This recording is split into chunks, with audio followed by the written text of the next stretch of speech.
might get like, you get like on the hook for, like child support now, right?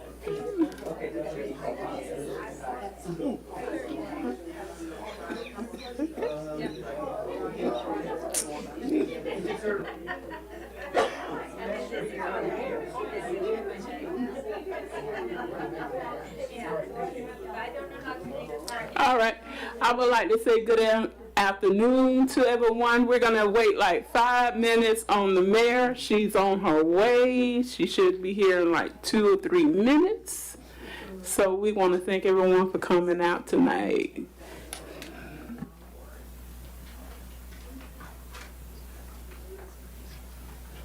Yeah, everybody went really well,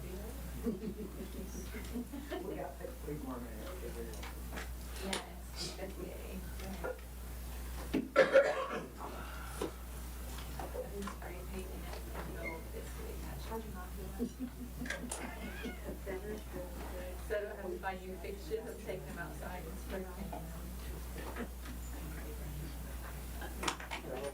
Yeah, it's kind of fun.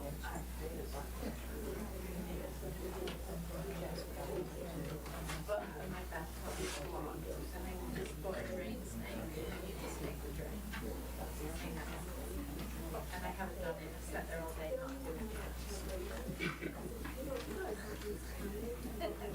I may go and use the horrible bathroom for a bit. It's not that bad. I don't know why you think it's bad. The other one, it's because I just grout around the bottom of the shower. I know. It makes me feel like I'm not clean. I feel like I'm supposed to get out of the shower when I got in. See it. Thank you. I will, and I have put, but it's just getting the energy.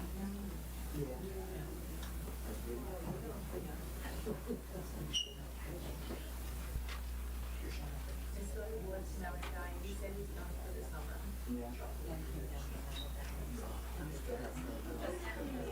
Okay, I think it's yeah, how much blood? Yeah.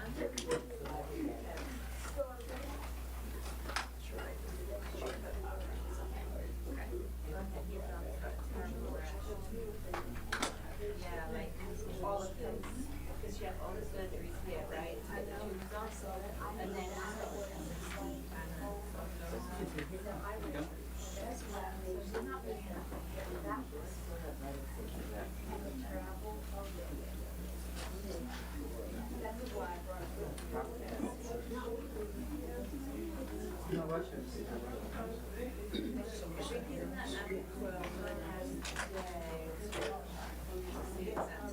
She's coming, but she's still on that, so it's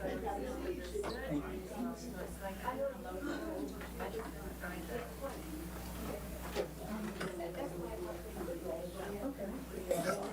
Amen.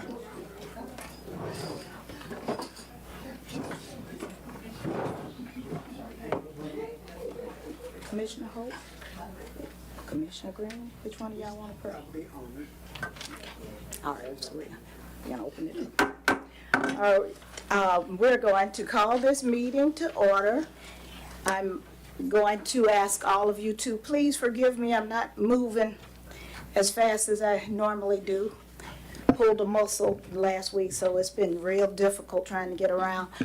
I've asked Commissioner Hope to lead us in prayer, followed by the Pledge of Allegiance with the Vice Mayor. For those that'd like to participate, would you please stand and bow your heads, please? Dear gracious Heavenly Father, we gather this evening as your public servants, asking for your grace and presence over our discussions and decisions.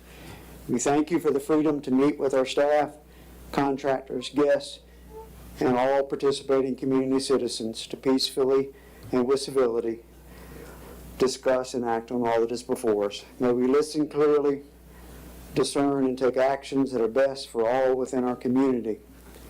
We ask you to give guidance, peace, and resolution for our brothers and sisters in Israel and the Middle East as only you can, in your time and in your way.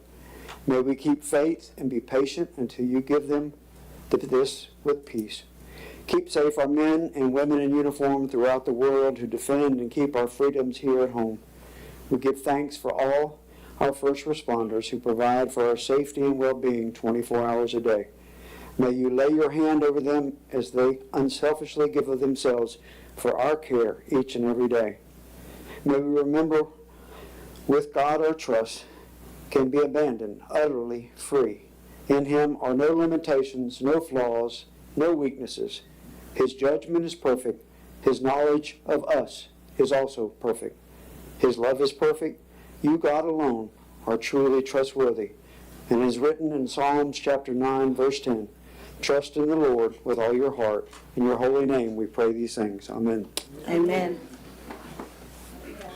Through the flag of the United States of America and to the republic for which it stands, one nation, under God, indivisible, with liberty and justice for all.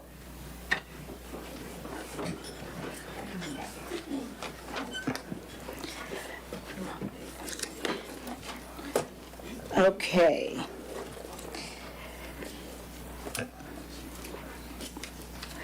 Additions or deletions? Yes, ma'am, we have an addition under new business. It'll be agenda item 6. It'll be the individual project order number 0224 from Kimberly Horn. That was new business. Ma'am, I'm sorry, you said that was under new business? new business item number 6.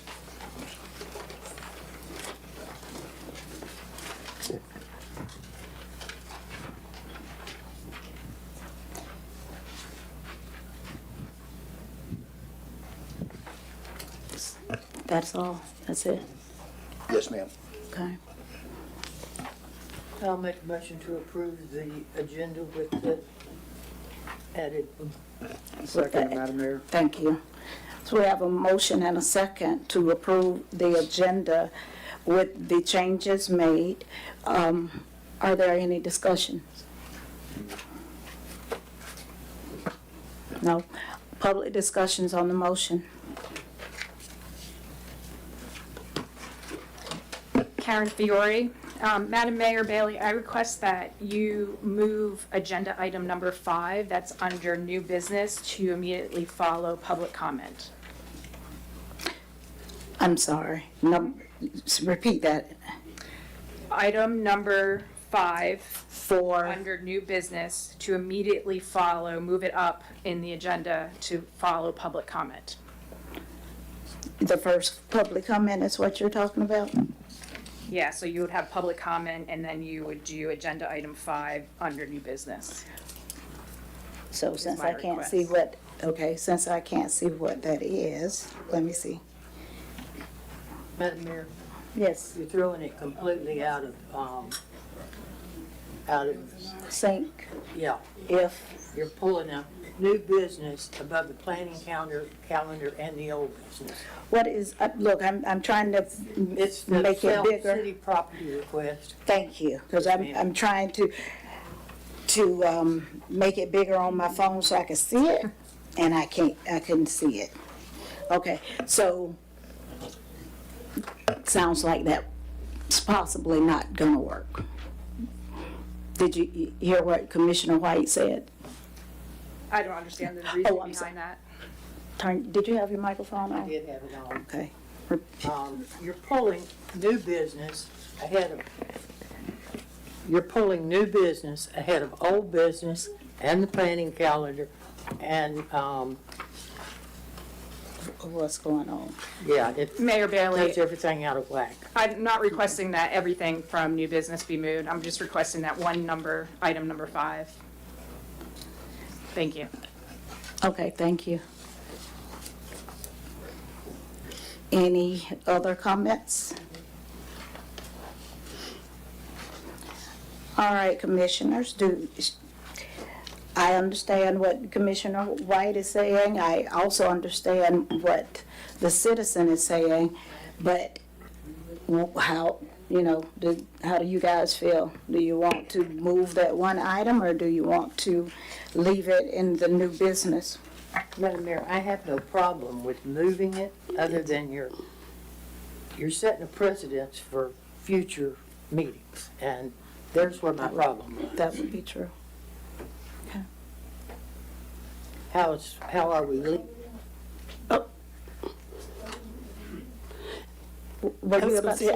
I don't have a big problem with it, just that you're just moving it so far up. It's way ahead of the, planning calendar, Everything. old business. I mean, I don't mind moving it up a little bit, but that's probably a little bit too far up. All right, It's, cause you're wanting it behind public comments. first public comment, so that's a good ways up on the agenda. So it's before the, Madam Mayor, I understand that's a really good point, and I would request that maybe that suggestion take place instead and not so far up. So after maybe the planning calendar, if Still be- possible. in the old So business. we were waiting on legal counsel to say. If you move, you can move the item. If you move the item, you don't have to move every item. It's up to your discretion in the future if you decide to or don't decide to. It's completely within your ability to say yes or no. Okay. All right, so what is the motion? Does the motion stand as it was stated, or are we going to amend the motion? Madam Mayor, Yes, I'd like to hear the citizens' reasoning for moving it, where is she? Oh, she's there. because we have a lot of people that want to talk, and everybody's on the agenda. Everybody? Well, I won't bore you with what I'm planning on saying during that topic, but basically, it's the last thing on your agenda. First time I'm hearing about this, I'm a concerned citizen. I don't really feel like sitting here, to be honest, and you talk about your financial situation, so it's for my purpose, wanting to get out of here earlier and not listen to all of that back and forth. And I think you have probably other citizens here that may think that that's more of a priority than your checking account today. So that's really all my concern. It was a request, a citizen request, and that's what it was. Thank you. Did you state your name? Would you state your name? Because I might have missed it. Karen Fiore. Karen Fiore. Thank you. All right, thank you. Well, if that gets us out of here, earlier, then I'm all for moving it. Okay, moving it to where? You can move it up behind the citizens' comment. I would put it, Is that a motion? Since she made the motion, I'm trying to see if she wants to amend it. Amended, okay.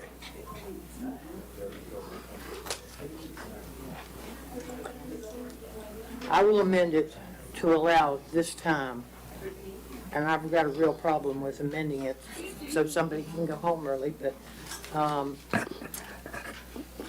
putting it behind the planning calendar. I will amend my motion to that effect. Okay, so number 5 of new business behind planning calendar. Right? I will second that, Madam Mayor. That would be before the old business and after the planning calendar. Okay, so I know that Commissioner White made the motion. Who made the second? I did. Commissioner Hope. Commissioner Hope. Commissioner Hope, are you amending your second? I am. Yes, you are. All right, did you also have a comment? My comment is that anytime, I think it's the mission of this, and the consensus of this dais, that if we have citizen participation, if it's within Robert's Rule of Order and within reason, their interest is very valuable to us. So based on that, I certainly don't have a problem with this. I don't think it's setting any precedents. I just think that everyone would like to make their comments after the public comment period. Thank you. Thank you. All right, any additional comments? Public or Commissioner? I just want to say, I'm going to still go with, behind the old business, Okay, because everyone else has to pretty much stay in. and We wait. got, yeah. It's gonna be fair, I think. But that would still move her way up, on the agenda, but I just think, this is, instead about the planning calendar, like, maybe the first item on the new business.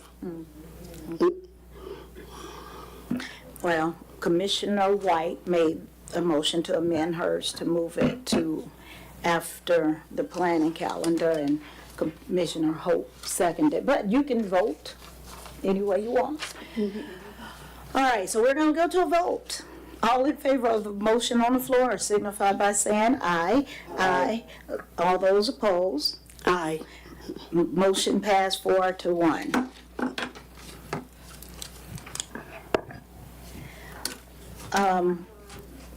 Consent agenda. Madam Mayor, Yes. I would like to remove the, wait a minute, the transaction list, the bank Okay. statement.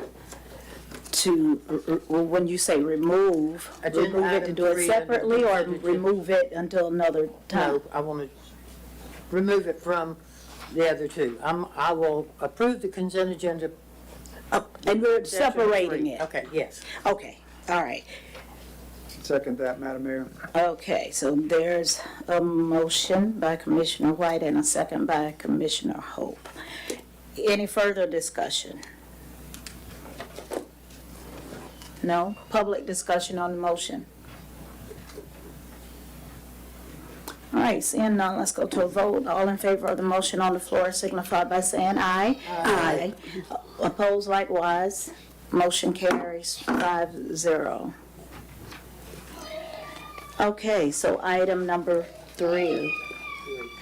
I have a question on, it's the Solid Waste and Water Fund, and it's page 2 of the Solid Waste and Water Fund of the bank statements.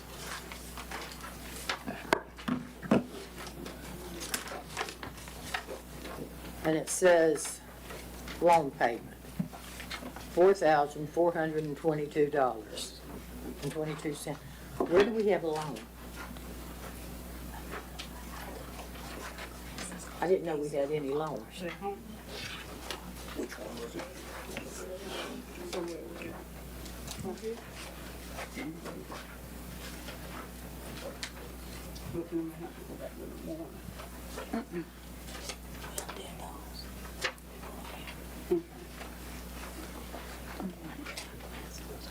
I got it in the truck if that'll help you. I don't know, because the prescription I'm supposed to have them on. Me too. I'm supposed to be driving. Go ahead.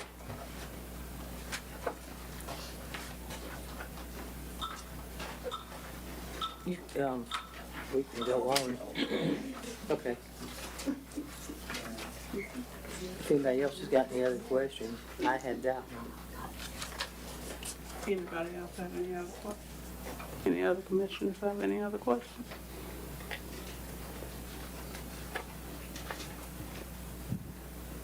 Let me make sure that's the only one I had. Okay, on the bank statement, under the wastewater and water fund, what's the $4,422.22 payment, loan payment for? It says automatic loan payment, $4,422.22. For the waste, okay, it's the payment for the wastewater loan project, the wastewater project. Okay. I didn't know we took out a loan for that. We have to put $250,000 aside for it. If we have to, it has to stay in reserve, Right. and we have to pay monthly payment on that because we cannot touch that money. Okay. Anything else? That's all I got. That's all she has, I don't know what the mayor is. She had to go home and get it right. Okay, the mayor had to step out for a few minutes, so we're gonna go. That's all she got. I'll call you back if we need anything else, okay? So we're gonna, go along with the, guests for today. In the first, We have to, oh, I'm sorry. I'm sorry. citizens' comments too. Okay. I've got to make a motion to, Y'all, please use your mics. Thank you. I have mine on, I'm sorry. I will make a motion that we approve the transaction list, agenda number 3. I'll second that, Madam Vice Mayor. Now you can take comments. Any more comments? Oh, I'm sorry. Any more comments from citizens?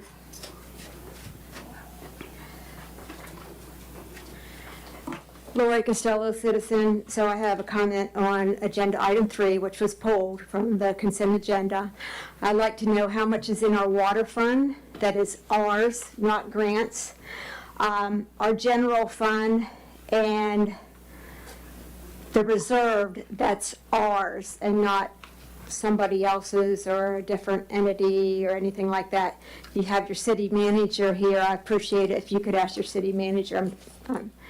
At this crucial time, I'm sure he should know the answer. You're incorrect. I do not have those answers on the tip of my head, but I will get those answers to you. Okay, will you get them through email?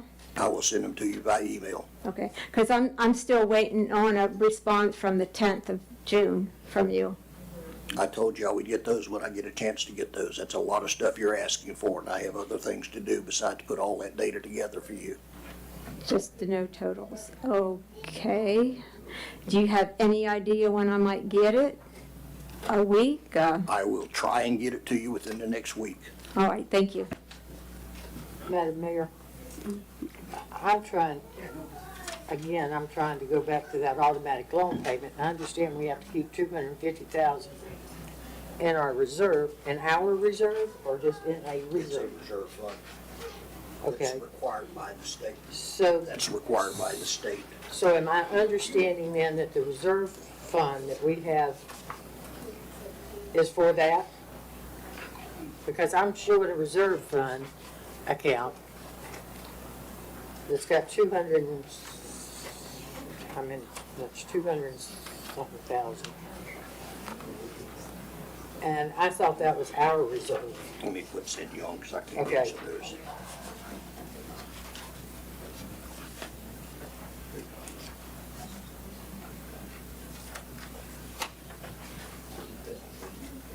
I'm gonna put you on speaker because Commissioner Wade has a question, okay? Cindy, Yes, ma'am. the loan that you were just talking about, is that going to the reserve account? Is it our reserve account or a reserve account unto itself? It's only one reserve account. So we don't have, I'm sorry, that's what I was going to. So we don't have $217,696 in reserve. We do. That's what's required for the loan for the wastewater.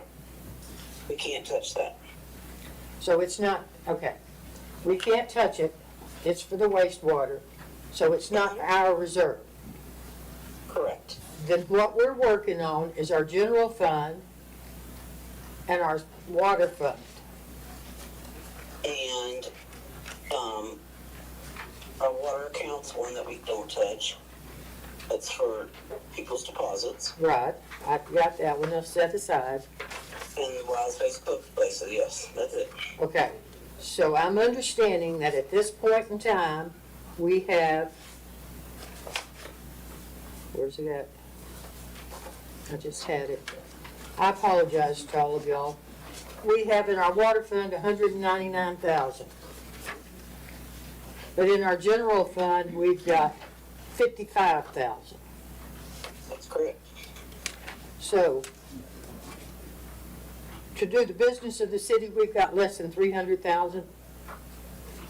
Yes, ma'am. Thank you. Yeah.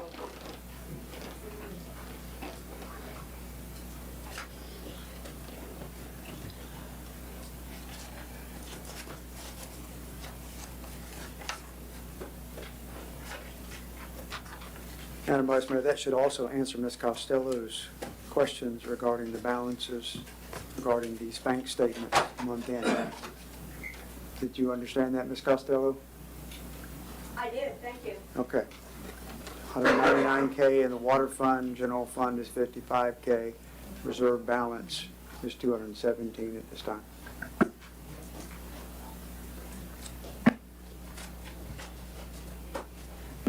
Any other public comment or question? Hi. Yes, Tanya Dean, homeowner. I was wondering, since there seem to be some discrepancies in the accounting with regards to the road leveler that nobody knows how to use, that was $45,000, I believe. I know that we made a motion to start checking with the IRS that everything was above board with all those transactions at that time, and I wanted to follow up on that with the city attorney. And also, since nobody knows how to use the road leveler, why don't we sell it? We're not using it. It's sitting there. It was $45,000. Thank you.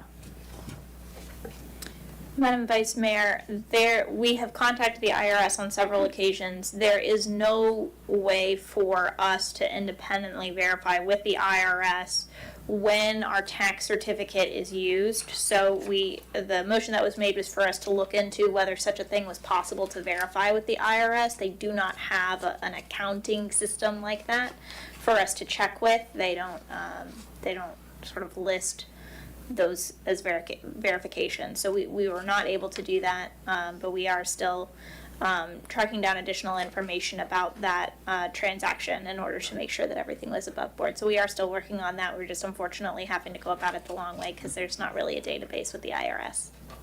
Thank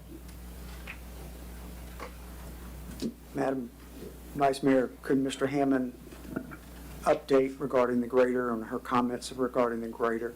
The grader has 2 cylinders that were down on it. One of them is repaired, one of them is being repaired. Once it's repaired, we will start utilizing the motor grader, and we do have somebody that's capable of operating it.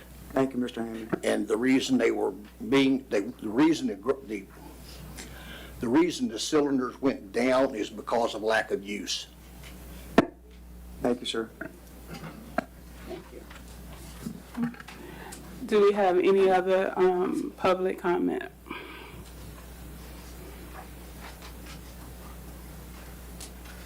No.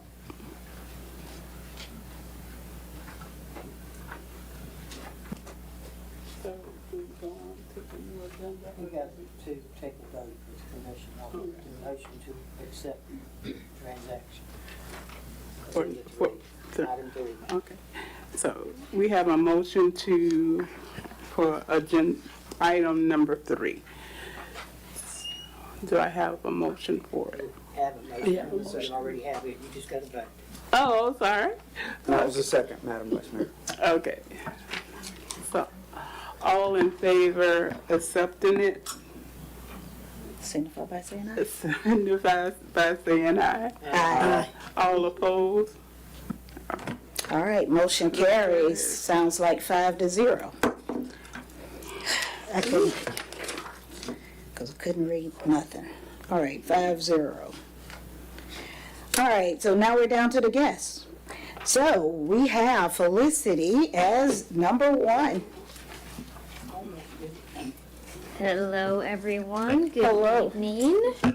I apologize I wasn't available in your packets last week, but I did put my memo on your desk this evening, so you do have a written copy of it. And I'll just run through it real quickly, and then as always, happy to answer questions. First, the African American Community Center. Still providing grant administrative services. The architect is still working through their permitting.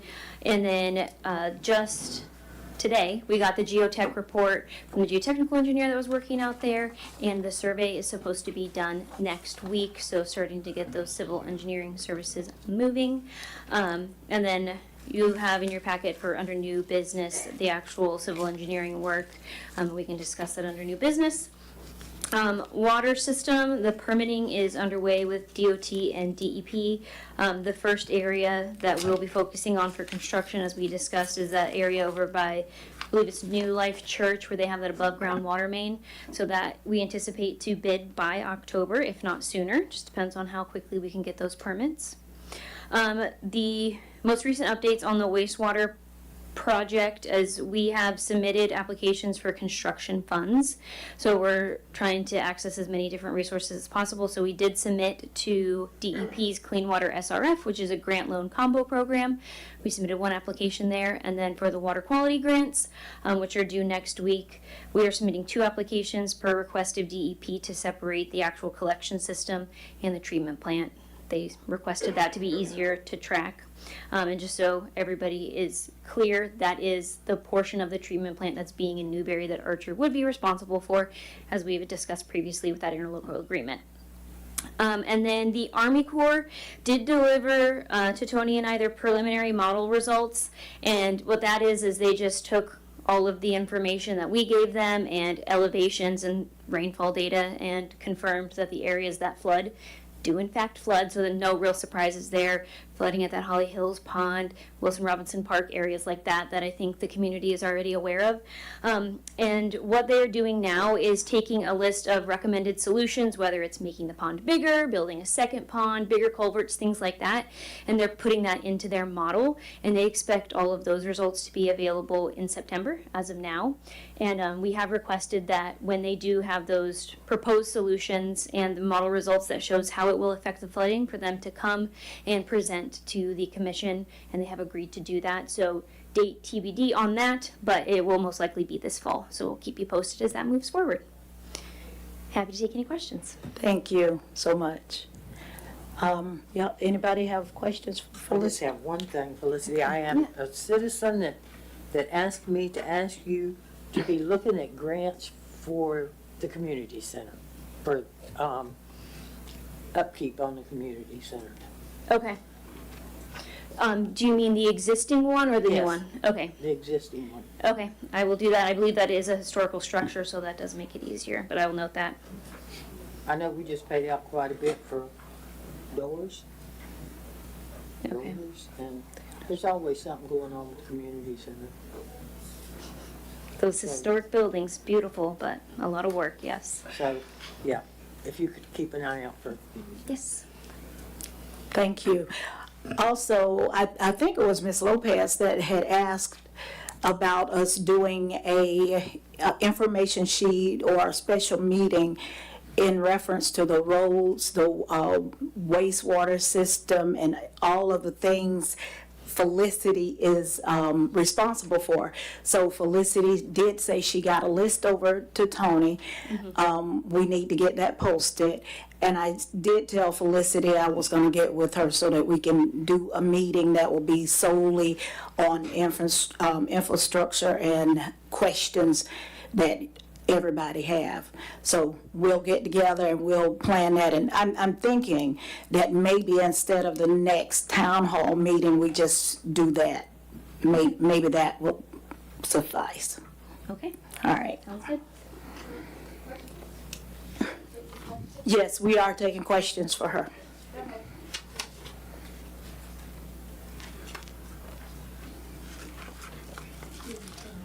Good evening, Roberta Lopez. I just have a question. It was my understanding that you were already working on a CDBG grant for several things, like the community center and possibly a clock or something and some other things. Is that still ongoing? So, we are not currently working, Kimley Horn is not working on CDBG grants. We were looking into some grants. One of them was the T-Mobile Hometown Grant for a clock and things like that. But then the city ended up submitting for a dog park for the T-Mobile grant, and you can only do one at a time, unfortunately. And I believe that one's still pending. I'm not sure if anybody else is doing CDBG grants for you. I thought you were. We are not. You came here Is and I think you said that. Is that Allison? I think that's Alice. Allison is no longer with Kimley Horn, so if she is doing those, that would be a separate entity. But we were looking into historical grants. So we have nothing going as far as grants to do that.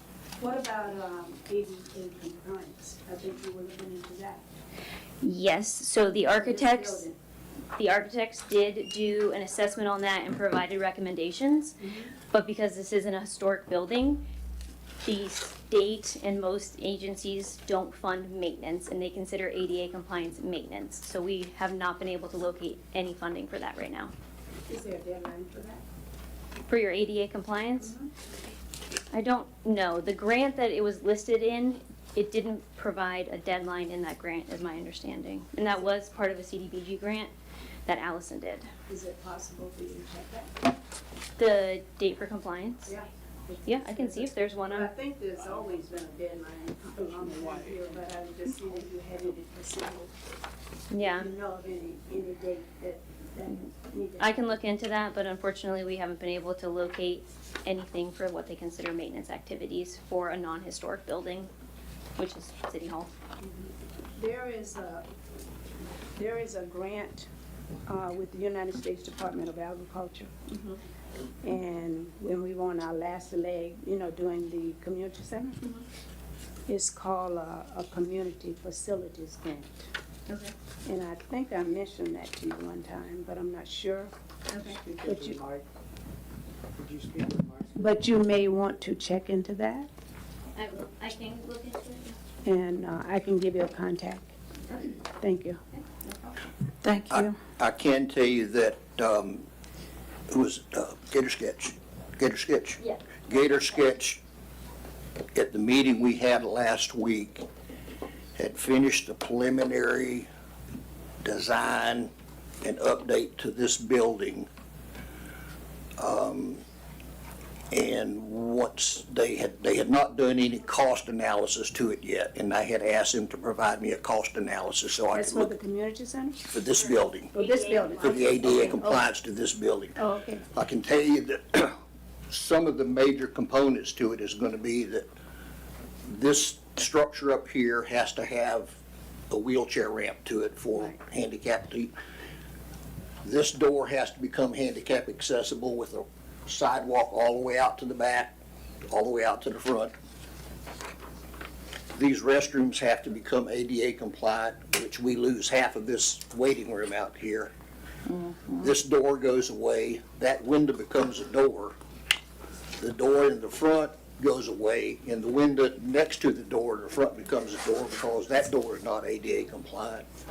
The restroom inside the office is non-ADA compliant, so all of that goes away in that area where we have all the files and the refrigerator and all that. That all becomes a restroom to make it ADA compliant. So the question is, what is it gonna cost to do that, and what's it gonna cost to do the building? Well, what I would do is, first of all, get me an architect or somebody like that to, you already did that. Ms. right? That's what these people You've do. already done. That's what these people do. Are they gonna provide you with a contract? I mean, with a Yes, they're doing the cost estimate now. Oh, okay, so you already, you just did say that you had somebody. Well, that's great, at least you'll know what you need to do and how you need to move forward, because I think it's important that we get that done. And also, for the benefit of the community here, we, United States Department of Agriculture also required that we do some work on the building, so how is that door coming along in the back at the Arch Community Center? I'm sorry? The Archer Community Center, how's that back door coming on? The original door had to be reordered because the guy made the wrong door, so we had to have it reordered, and we're just waiting on the What's door the to come in. deadline for getting that back to There is no USDA? deadline. Okay, Yeah, and as soon as the door comes in, we'll do the floor, but I'm not Okay. gonna do the floor till the door is put in. okay, thank you.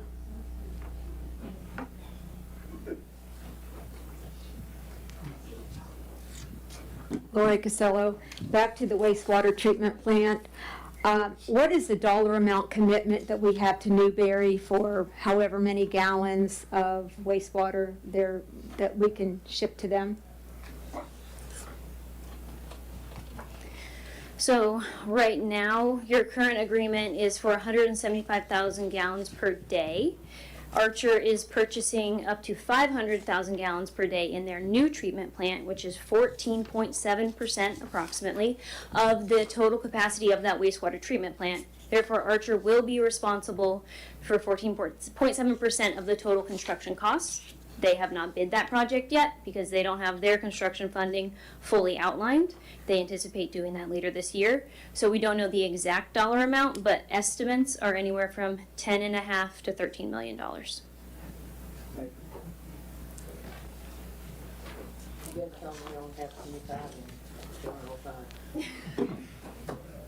Don Hanchy, resident. I just have one question. I missed the May meeting, so if it got answered in May, on the African American Community Center, there was to look into adding additional air conditioning to the court area.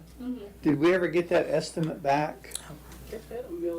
It's not gonna happen in this initial construction of this building. Okay. It's just not gonna happen. There's not enough money in the grant to do it. It's not enough money, but if we could get the county to give us some. It's designed so that it can be added at a future time. Okay, so, But it's just not cost effective for what we got in the grant. okay, thank you. Thank you. Yes, so since our county commissioner, Miss Alford, is sitting here, she said she heard me say about the county giving us some money. We need some money from the county. After all, they got a ton. Anyway, agenda item 2, David Tyler.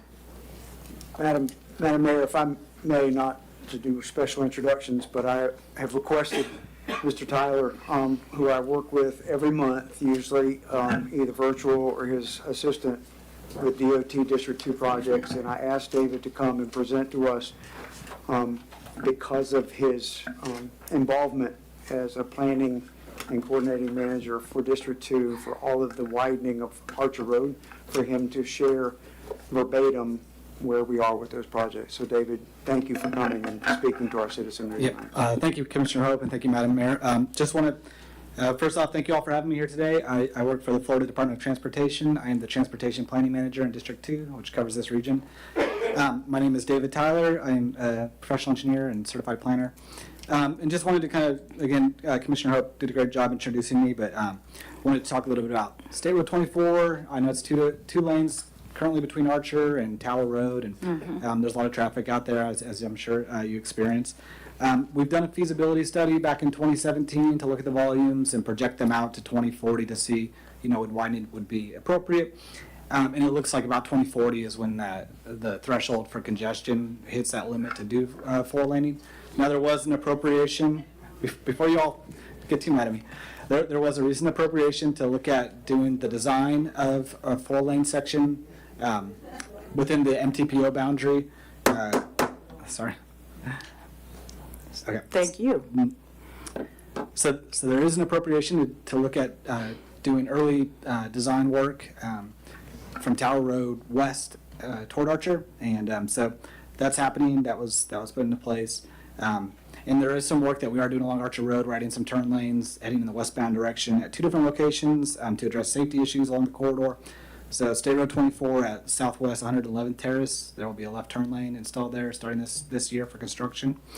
And also at State Road 24 at Southwest 143rd Street. So we are monitoring this corridor, and it has recently been added to the MTPO's cost feasible plan, which was always a barrier for us doing too much work out there. It's prioritized there now as an amendment last June. So that definitely helps us in terms of getting on that list of priority projects, working down that list, and hopefully at some point getting to widen that roadway. So that's all I have to report, but I am here definitely to answer any questions transportation related. If there's any issues that you guys are experiencing or hearing from your constituents, I definitely want to hear about those and take them back. We look at it from a 10,000-foot view, but you all live and experience the roadway network out here every day. So a lot of times we're not even aware of issues that you may be experiencing or hearing. So we definitely want to hear that. I also do want to mention we have a trail project that's under design currently to extend the Archer Braid Trail to connect here to the train depot, the historic train depot. So we're excited about that. That's under design, and we're looking to go to construction in calendar year 2027 or potentially 2028. So. Yep, we worked a little bit with the city manager on that, looking at some of the initial concepts for that. So, and I do want to say, for such a small city, you guys have a really healthy turnout for for your commission meetings. I go to a lot of commission meetings, and I was asking one of the It's not always this beautiful. Okay, I was going to say, wow, it's a very active community. Not always this Okay. nice. Well- I would love it if we had this much participation you were every coming, time. Dave. Okay, well, anyway. Yeah, they came to see you. I'm here now, and, my information is on the agenda as well, so please reach out to me if anybody needs to get my contact information. It's there, so and definitely look into providing any assistance we can with transportation. So. Madam Mayor, I have one question, and David, not to put you on the spot, but how are you coordinating with the MTPO and again, Commissioner Alford, you're in the audience as well, and where the county is in writing letters to the state asking for additional review of the need for four-laning State Road 24? Are you the hit person as far as DOT with MTPO as they move forward and getting words from the county? And Commissioner Alford, not to put you on the spot, but how is the commission, the county commission, working with the state on any communication? I'm not trying to put you up there with David, but I want the citizens to know exactly the additional excitement that I thought was happening because the county actually did letter writing and bringing some urgency to State Road 24 and the widening. Yeah, thank you. So my understanding that this is moving along faster than 2040. Of course, that's just my understanding, and I'm not FDOT. Thank We did get it onto the list of priority projects. We did get that first level funded, and I was actually quite excited about that. To me, having Archer Road four-laned is a safety issue. It is an equity issue, and looking at the fact that we just approved approximately 10,000 houses that are going to be built in Levy County in the next few years, I don't think there's 10,000 jobs in Levy County, so I'm pretty sure they're all coming to Gainesville. So we're going to need that capacity as well. So I'm hoping that FDOT is staying on top of the rate of growth that we're seeing in this area, and that they're staying on top of the fact that with the addition of wastewater treatment coming to Archer, you're going to see more density of development, you're going to see rising property values, you're going to see a lot more activity happening, whether you like it or not. That comes with the territory, and I think the capacity is going to be desperately needed. In general, I am not in favor of more roads, widening roads, but in this case, I think it is needed. Yeah, it's a life safety issue. That's what I know. And before you leave, again, for David and Commissioner Alford, I didn't mean to put you on the spot tonight, but could you speak briefly to what is happening with the reorganization opportunity with MTPO as far as contracting and who's going to do it versus who's doing it now? Now, I know that's coming up in the upcoming meeting in August. Right, and I'm, I was chair of the MTPA last year, and I worked hard to get this four-laning of Archer Road on the list. I also have worked hard to have the boundaries of the MPTO expanded from just what was called the urbanized area around Gainesville to include the whole county. That increased our funding, it increased our ability to ask FDP for things, or not FDP, sorry, FDOT for things. And it's allowed us also to break our relationship with the, it's been working under the Regional Planning Council and bring the management of the MTPO inside Alachua County. And so we are discussing, it hasn't been fully fleshed out yet, but we're discussing having an independent planner that would work with the county, but they would be independent, but sort of like we do with CareerSource and a couple of other entities. They're part of the county, but not really. But they would be independent, working with us on a day-to-day basis to address transportation issues in Alachua County. And I think that's going to be a real benefit to us to have our planners and, anybody working for any of the municipalities to be able to go forward and meet with those folks on a daily basis and face-to-face instead of having them the other side of Lake City.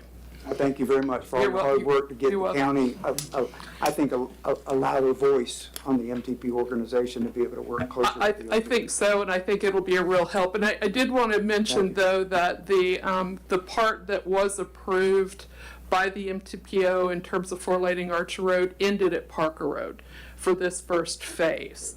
But it was considered to be phase one of the project, so. All right, thank Which is you. further than we've ever gotten before in the 40-year plan. Thank you. Yeah, Thank you, David. and I'll just add it, again, great communities to support, to even have a county commissioner here as well to help, talk through that. And again, the biggest hurdle, I think, always has been that it hasn't been on the MTPO prioritization list. And now that it's on there, again, through the work of Alachua County and Commissioner Alford, I think that puts it into a position now where it can be funded, it can be studied, all these steps to get it to construction can happen now. So again, we've been able to work these safety projects into our work program. Those are a little bit easier to work into because the safety need for the turn lanes. But the larger widening, that does take a lot of you need a local champion. You guys have one, and I think that really has put this project, given it some life, and so, it does open it up for funding opportunities. I say 2040, that's what our traffic projections say, but again, traffic is growing really quickly, and so that study was done in 2017. I think if we took another look at it today, it may tell a different And story. that doesn't include the dynamic of reaching straight out to Tallahassee and asking Yeah, for absolutely. assistance, which is a new thing. I'm sorry, Madam Mayor, I have one other question to David. David, how does it work once you pass the Alachua County line going into Bronson, into Levy County? Do they have a similar planning organization internally, or is it strictly relying on District 2 DOT to fund that four-laning? Yeah, so we would look to do, the projects where it's needed first, and that would be starting in Gainesville, heading west. So I think the natural progression would be, once we identified construction funding and got this project funded, it would naturally be to look towards Bronson. Yeah, so it'd probably be a district. At the county level, it would be DOT presenting to the county level. DOT in collaboration with the county, Okay. absolutely. Thank you very much. Just want to share that with the community, just straight from the horse's mouth, not your horse. Okay, well, thank you for that. All right, okay, go ahead. David, 30 years ago, our property on Archer Road was taken to widen that road. Now you're telling me I probably won't live to see it widened. I'm not saying that. Of course I won't. I don't think so. Oh, wow. That's sad that all that property was taken down through there, and for nothing. It's angry, too. Yeah, and just to say, that a lot of times we don't have that foresight as an agency, and we're left having to buy right of way when there's businesses and houses right up against it. Again, 30 years ago, I don't think anybody thought it would take this long to four lane. They probably, and so I wasn't there. Just throwing that out there. Yeah, and so You were riding your tricycle. yeah, but I will say that is now hopefully giving us the opportunity to move forward at a quicker pace because that right of way footprint hopefully is preserved to allow a four laning section through there. So it's not totally lost. Yeah. And just a takeaway is that we have not had the county support that we currently have with the mix on the county. And I thank you, Commissioner Alford, as well as the commission that's on the dais at the county level, because that was a hurdle that we were just breaking our backs on. No one would pay attention to that at the county level. And no just matter how much we argued and fought and acted ugly at the MTPO, but I think that's a dynamic that's changed now, and I thank you very much. And just to add to that, Commissioner Hope, yeah, you guys do have a lot more county support, and that has always been a hurdle because even within DOT, we talked about potentially widening from Archer heading east within the area outside of the MTPO boundary. At one point, we talked about that, yeah. Now, it doesn't make sense to do that necessarily, so we're definitely happier to be working in the other direction. So, again, the MTPO prioritizes their projects within the county, and so we work with them to work down that list, and so wherever it falls is the likelihood of it getting funding. But it has to be on there. That definitely is a major hurdle, so. And that dynamic is hopefully changing as well. Yeah. So Yes. we may be moving things forward. Thank you very much. Absolutely, thank you. All right, are there any public concerns or questions for Mr. Tyler before he leaves? All right, so Mr. Tyler, doesn't look like it, but I want to say thank you for coming also. Commissioner Hope, thank you for inviting him. He told me a few times, and I forgot every time until I saw it on the agenda, so thank you for taking out time to come. I'm happy to be here and I'm happy to come back. So thank you for having me. Thanks. All right, next on the agenda. Agenda item 3 is higher anointing for a fee waiver. Let's see if I can. And I'm guessing they're not here, but we have the application and the paperwork. This is a lot. Madam Mayor, where is higher anointing? Down in Holly Hills. Okay. The one right next to that spot. The one next to Maddox? Okay, the big bus in the yard. right, okay. And let's see, what did they say they're doing? It's a community day or Community fun day. community fun day? Yeah. Okay. Do we have a motion or no?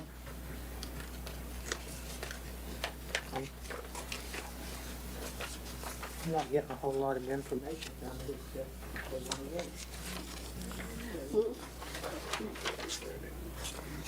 Yeah, I was trying to see, oh, it's Wilson Robinson Park. I couldn't remember which one. It is July 27th, so I think that is the last Saturday of the month. Yeah, at Splash Park. Madam Mayor, the only question, I guess we should make a motion so we can discuss it. The only question I have is when they are including the splash park, are they going to want full access to the splash park for the whole city event? I mean, for the whole event day, 8 to 4, and it will still be open to the public if they're not participating, because we've done this before. It's not gone well, so. That's my question. Is it going to be public access to the splash park? all Well, day it long? sounds like it's This is public, public. yes, a community Yeah. day event, It so it's would for have to be open everybody. to any Everybody. individual that's not part of it as well for the splash Correct. pad, because the splash pad cannot be reserved. That's per your direction. Right. Okay, that's why I'm bringing this up, so that it will be open whether you want to participate in the Anointing Right. Church Family Day or not. It will be Right. still open to the public. Okay, thank you. They're expecting 200 people preparing for families and kids. So, What are they do preparing? we have a motion? So we can, I'll make the motion so that we can possibly have a second, have full discussion, because we're having discussion before we even have a motion. okay. I'll second it. We have a motion by Commissioner Hope and a second by Commissioner White. All right, Commissioner discussion. Well, I don't know what they're preparing. Are they preparing for school or they're preparing for what? It's a summer fun day. I think it's just a fun day for the kids, and Okay. this says community, so I think they just wanted to do something for families. And, yeah, it says 200, but I mean, I guess they figured if And the I- community come out, it would be, 200 else? yeah, if they come out. Right. Right. Yeah, I think we don't get that many. And are they wanting to reserve the pavilion all day for their use? It doesn't specify that here, but again, I don't want to make an assumption that they got it and then someone outside of the event wants to be in the pavilion. So that needs to be clarified in the application if they want to reserve the pavilion for their event. It is requesting the pavilion. Okay. They've got an X by the pavilion. Okay. Well, I think when it says community, I think it's including everyone anyway. I do too. And I went to one of their community programs that they had on their church ground. That's why I know where it's at. And it was open for anybody to come. So reading the application and looking at it, I think is in general for everybody, anybody that want to participate. Any further discussion? Madam Mayor, I have one question or request of Mr. Hammond. If this is approved, could the city actually put notices on the pavilion building that it's reserved? They So do we- that.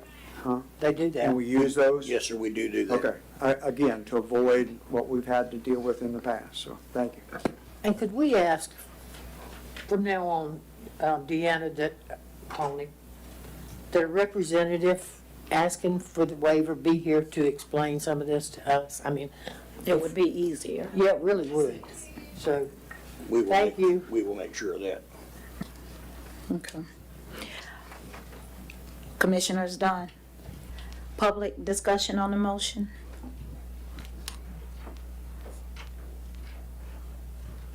Yeah, Tony, I have a question on the splash park, Tony. Do we have signs there that it says it's open to the public at all times or something to alleviate some confusion?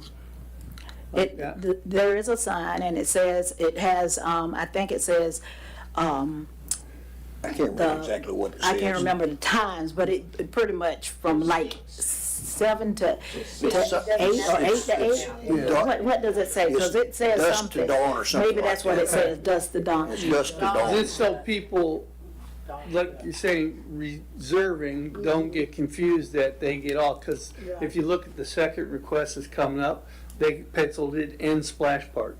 Well, we notified them that they cannot reserve that splash Okay. pad. So, but if there was notice that this is open to the public at all time, during hours, to alleviate some of that. And certainly the applicant that's asking for the park understands that, so. Right. yeah. Okay, thank you. Thank you.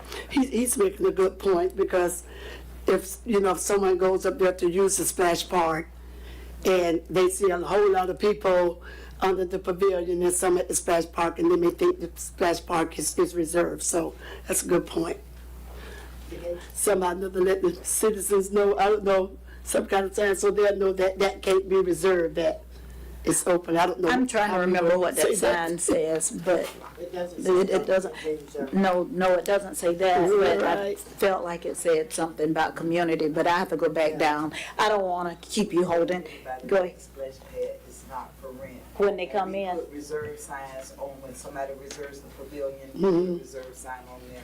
But we Yeah, tell only. everybody, and there is a sign just to dawn with all the rules that you can and cannot do on the splash pad. Okay, we so- can tell so they know. everybody that Mhm. splash pad can be rented. Thank you, ma'am. I was just saying that, so I'm sorry. I'm gonna add him holding. Hold on. Come on, let's go. I'm sorry. Yes. Good evening. My name is Gene Arnold. This question is for this item and the next two. Okay. What are, it says, I guess the reasoning is the fee is being waived. What is the fee for each of those when you get to them? Yeah. Did you hear that? It's $100 for this one? For, yeah, if it's for that park, yes. And if they're not reserved, it's first come, first served. Correct. But to be honest, according to the applications and knowing the people from the churches, I'm fairly certain that they won't turn nobody around unless you come up there and, you're actually doing something that's gonna harm somebody. So other than that, I don't think they'll turn anybody around. But that's me thinking. All right, public, any other discussion? All right, we're gonna move on. All in favor of the motion on the floor signify by saying aye. Aye. Opposed likewise. Motion carries 5-0. Let's move on to agenda item 4. And that's LPJ Ministry, and this one is for fee waiver request, July 28th. Next day. For the Sunday, from 11 to 4. Fun Day, Youth Fun Day, it says. So, I will make a motion to approve it for discussion. okay, we have a motion by Commissioner White, She's. She got a motion, but it's a summer fun She day did, for she the did. kids. Hold on a moment. I heard a motion To approve it. to approve it. I Did I get a second. Okay. Good evening, sorry. Go Jesse ahead. Moses, Yes, sir.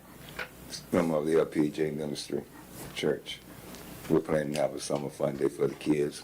Anybody's welcome to come. Just appreciation for their participation in the ministry. Anybody else is welcome as well. And there'll be no admittance fee? There'll be no admittance fee? You have to pay to get This in? is a free fun activity for the kids. Now, I'm just making, that's, yeah, I'm sorry. it's a Commissioner free White. event. I would have asked the others that No, same thing. no, I'm good. no, it's for the kids. Commissioner White, yes. Thank you. All right, any other commissioner discussion? Public discussion on the motion? All right, seeing none, let's go to a vote. All in favor of the motion on the floor signify by saying aye. Aye. Opposed likewise. Motion carries 5-0. Thank you, Mr. Moses. All right, agenda item 5 is Bethlehem Methodist Episcopal Cemetery Restoration Organization fee waiver request for water turn-on fees. Good evening again, this is Roberta Lopez. I want to introduce, first of all, and tell everybody that, and you may not have seen it, but we're restoring an African-American cemetery up the road past Laurel Hill. It was established in 1873 by the mayor's great-great-grandfather. And my sister, who's Clyde Williams, started the organization around 2000. And later in the years, in 2018, after I left the city doing some projects around here, she became ill and she died a few years ago. So I've been working on this cemetery for the last 4, 5, 6 years now. What we have done, we worked with the University of Florida and established a conservation management plan. We received the state of Florida marker. We placed a large monument of 118 people that we know are buried there. We did ground penetration and uncovered about 60 unmarked graves. And our archaeologist, who is Nigel Rudolph, worked tirelessly and just finished erecting and putting all the stones back together. He took them to his lab and he pasted and plastered them and everything because some of them were broken. They were out of their base. And our funding source comes from grants that I write. And I write them to Duke Energy, Clay Electric. They've been so wonderful in cutting down all these big trees. Because if you had seen it years ago, it was abandoned. It was like abandoned, and it was just nothing but bush and woods and trees. If you take a ride up there now, you wouldn't believe this place. So I just wanted to introduce you to that cemetery. Our next move, and we've been getting letters, and thank you, Mr. Hammond, for writing one, letters of support. We are planning desperately to get on the National Register. Our ultimate goal is to turn it into like a tourist place, get with Visit Gainesville, and people can come out and tour the cemetery. See Miss Lisa Jenkins in the back. She was one of the founding board members along with myself, my sister, and some other people. In fact, I was a historian. And she was a historian at that time. And First person, okay, to do the research, so let's set the record straight. Okay, so let's,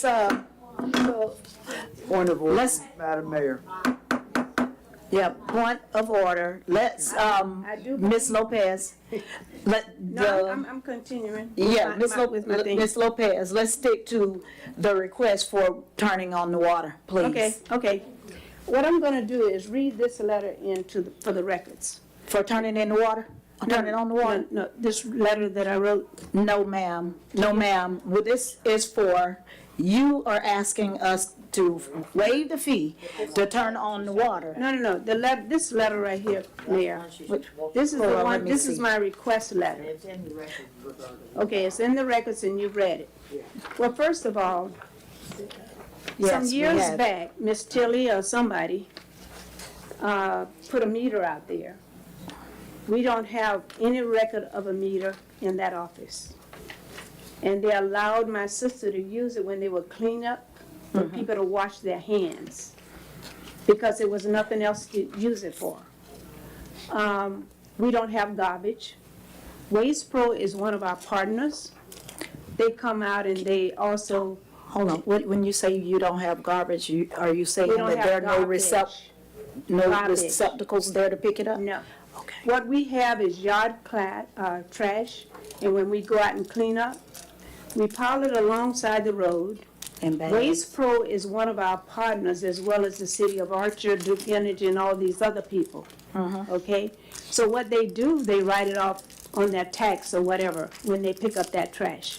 In other words, that trash is not included in the city's trash. It's all different. So we don't have any garbage, because when we go out there, we eat snacks and drink water and we go home. So we don't have that. So the water has never been turned off, not really. I asked Mr. Hammond when the city denied us of getting free water in that cemetery, and we're partners. And I asked him when was he gonna let me know when I could get the meter reading and get started. So I took the initiative myself, because I may wanna use some water now that it's hot to water my little plants I put out there. So I'm ready for it to get turned on officially. But I think you have like a cut-on fee, but you don't have to cut it on because it's still on. Okay. It's just running. I mean, All right. it's on. So do we have a motion? Madam Mayor, I will make a motion to approve the waiver for $100. Thank you. And, For hold the on. cutoff fee.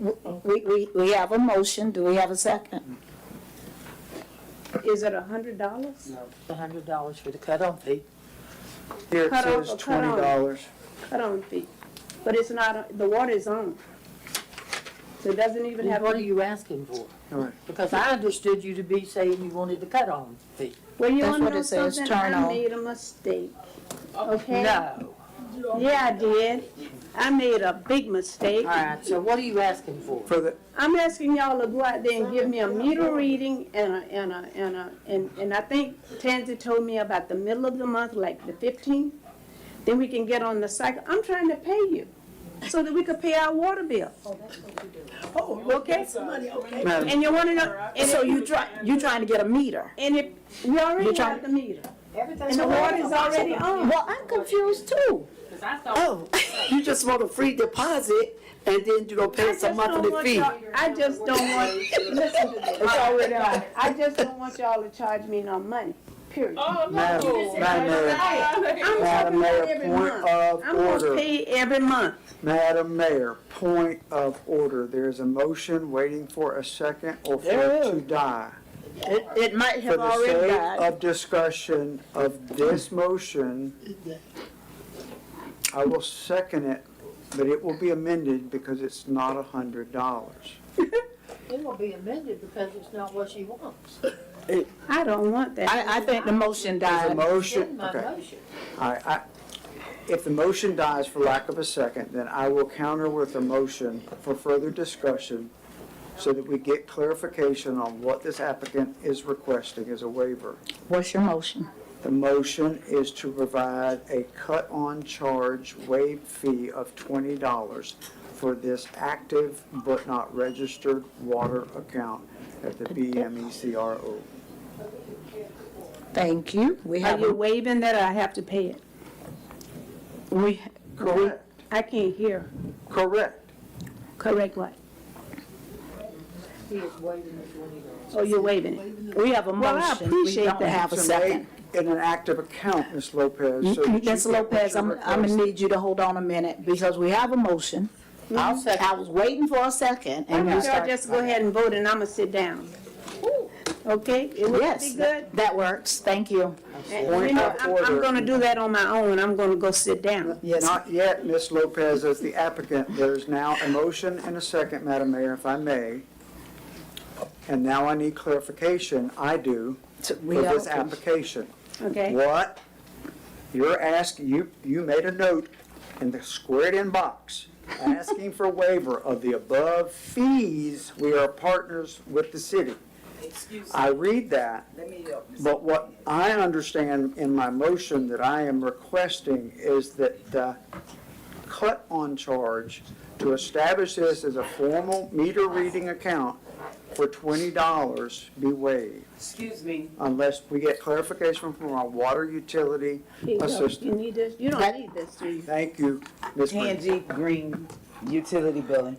Ms. Lopez had asked before about the water being turned on in our system. Anytime we start a water account, it's $100 deposit and a $20 service fee. Okay. She wanted to get $100 waived. She wanted to get those fees waived. She wants a reading, which I told Ms. Lopez, whenever we turn on a new account, we don't just go from whatever reading. We have to get a reading from that day. So she won't be paying for years of water that they had. So we'll get a new reading whenever you all decide to waive the fee, not waive the fee, whatever you're gonna decide. We'll get a new reading and then she'll be charged from that reading from that day that it's an official account. We have nothing in the system because they didn't have an account. Okay, so that's $120. It's $120 to turn your water on. It's $100 deposit and a $20 service fee. For you to establish a reading. I know it's already with the on, date. but the service fee, like even with the housing authority, they have the water on for cleaning. When they get a new tenant in, that water is on, but they still have to pay that service fee. It's not Yes. a cut-on fee. Okay. It's a service. Thank you for coming out because you cleared my mind up. Thank you. And Madam Mayor, I will amend my motion if the applicant is approving the two items on this application, which is the cut-on charge and the deposit, which makes it $120 that you're asking to be waived. To Okay. set up a meter reading account on a certain date to put you in the cycle with your not-for-profit organization in the use of water.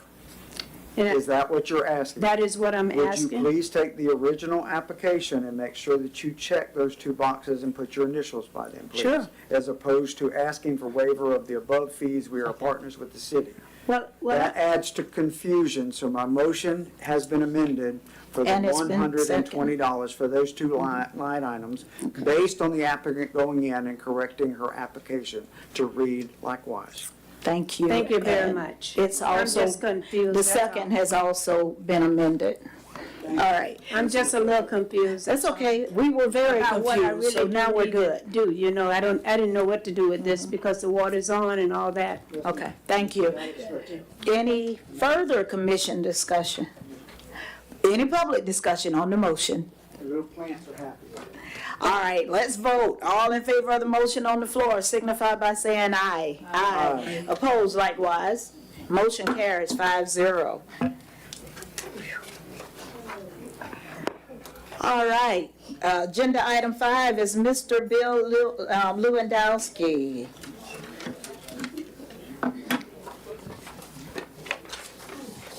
Good evening. Good evening. Before I start, Ms. White, I hope that you're here until 2040 sitting in that chair. Actually, you probably will be. I may be here, but it won't be in this chair. Thank you. Okay. So, you too, Mr. Hope. You probably will be. So I respectfully request that the City Commission vote this evening to establish a moratorium on the consideration or processing of all industrial development projects, whether by right, by variance, or conditional use permit, until such time as the city holds public workshops on industrial zoning, and the commission votes on any recommended changes to those zoning ordinances. Here's the background on this request. In August 2020, the Commission approved Ordinance 07-2020, which created major changes to land use zoning in Archer, and in particular, the industrial zoning. The ordinance changed the then current industrial district to industrial heavy and added an additional zoning district called industrial light and warehousing. Many businesses and activities that previously required a conditional use permit would be permitted by right in some of these, depending upon which business it was. And then some new businesses like junkyards were added. Perhaps you recall this. The ordinance was tabled unanimously by the City Commission at its first reading in June 2020. During the discussion among the commissioners, it was noted that the proposed ordinance would be best discussed with the public during the upcoming public workshops for the revision of the city's comprehensive plan. In my opinion, this was a reasonable and prudent course of action because by law, the city needed to start its community visioning process, but instead, for reasons not provided by the commissions at that time, but I recall, you reversed yourselves in July and pushed forward with the ordinance. In the current situation, currently the 2022 comprehensive plan demonstrates that there are some significant issues between it and the current land use ordinances, in that the current ordinances do not take into account all of the policy directives in the comprehensive plan, the current comprehensive plan. So for example, policy I 1.6, light industrial and heavy industrial uses shall not be located adjacent to residential or agricultural areas without adequate buffering or integrated design and business practices to eliminate or minimize adverse impacts. It's just not incorporated directly into our ordinances. Some of it is, but not really. Another example, policy I-1.8. Light industrial and heavy industrial operations shall minimize the following impacts on public health and the environment. Now, among those listed are noise, odor, fumes, vapors and gases, fire and explosion hazards, smoke, dust, particulate matter, and dirt, and toxic waste. Some of that is addressed, most of those are not. And that's just a small sample of the things that policy in our comprehensive plan currently states. The extensive negative public reaction to the recent cement batch plant proposal clearly demonstrates that the public does not really understand what and where industrial development can occur within Archer. This apparently also extends to some members of the Planning Commission because during its March 2023 meeting, some of its members did not appear to even know where the industrial zones are in Archer. If you don't believe me, you can go back and watch the tapes. Conclusion. The current state of affairs exists because this commission chose to make major changes to our land use and zoning ordinances without public workshops explaining those changes and without the vital public input that comes from the visioning process that is part of developing a comprehensive plan. A visioning process which it was supposed to do anyway to meet the state timelines at that time. I asked the commission to demonstrate good governance and to make the responsible and ethical course of action by approving the moratorium. It is the right thing to do for the citizens of Archer. That's all I have, subject to your questions. Thank you. I don't have questions. Okay, thank you. Do any of you have questions? I apologize. I do remember us discussing it. I do remember we were going to come back and address it. I don't remember why we didn't, but I do remember that it did come up and we were going to address it. All right. And I believe the attorney gave us the new land use ordinance and we just did it. I think there was something. Go ahead. The previous heavy industrial business was still operating that they're speaking about. Oh. So there was not language to say future, and it was not corrected because that business as a heavy industrial application was still in existence and Madam Mayor? operating. Yes. I'm sorry. I have to ask legal then, can we do a moratorium at this point?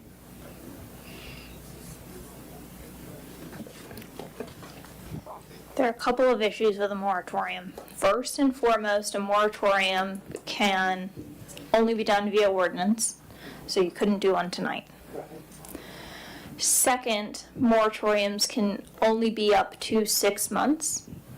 And you need to be in active efforts to be reworking your plan, your comprehensive plan, your land development regulations, etc., in order to address these issues.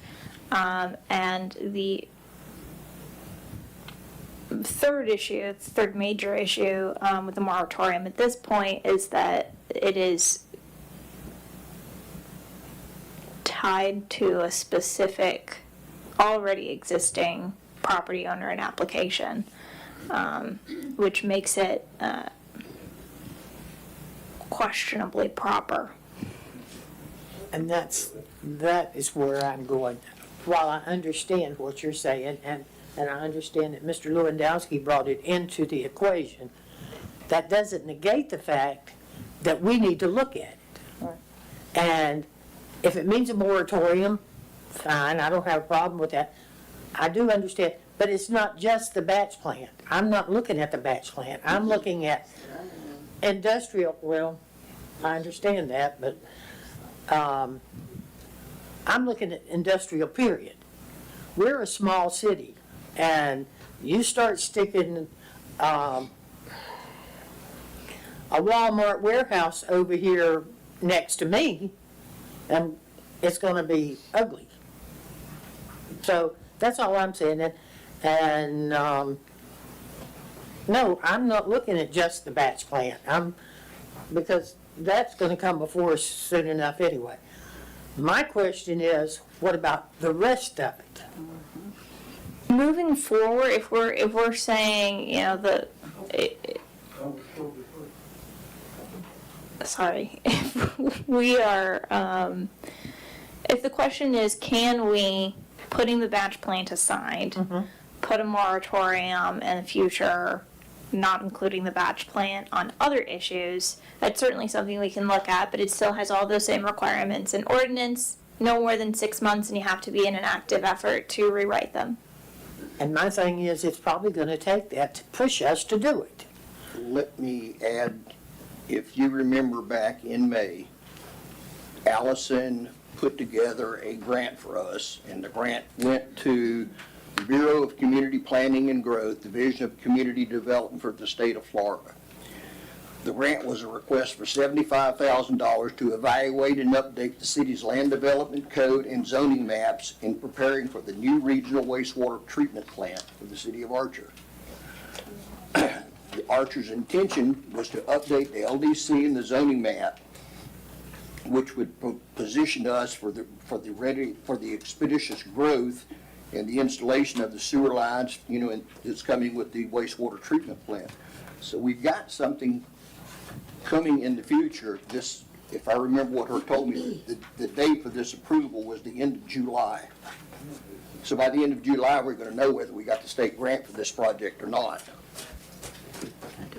I think Mr. Hammond also brings up a point that the commission will want to consider if this is something that you want our office to pursue as a moratorium outside of the batch plant, which is we want to make sure that we craft such a moratorium in a way that is not going to inhibit the work that we will be doing regarding our new systems. Thank you. Madam Mayor, what year were you speaking of, 2023, when Allison did this? 24, I'm sorry, sir. Did I say 23? No, I'm just asking, Yeah, what current year May of 24.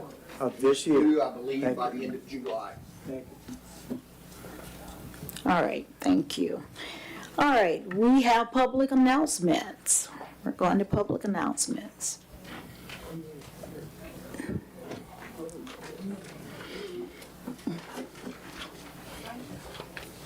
Are you not taking any questions on the last one?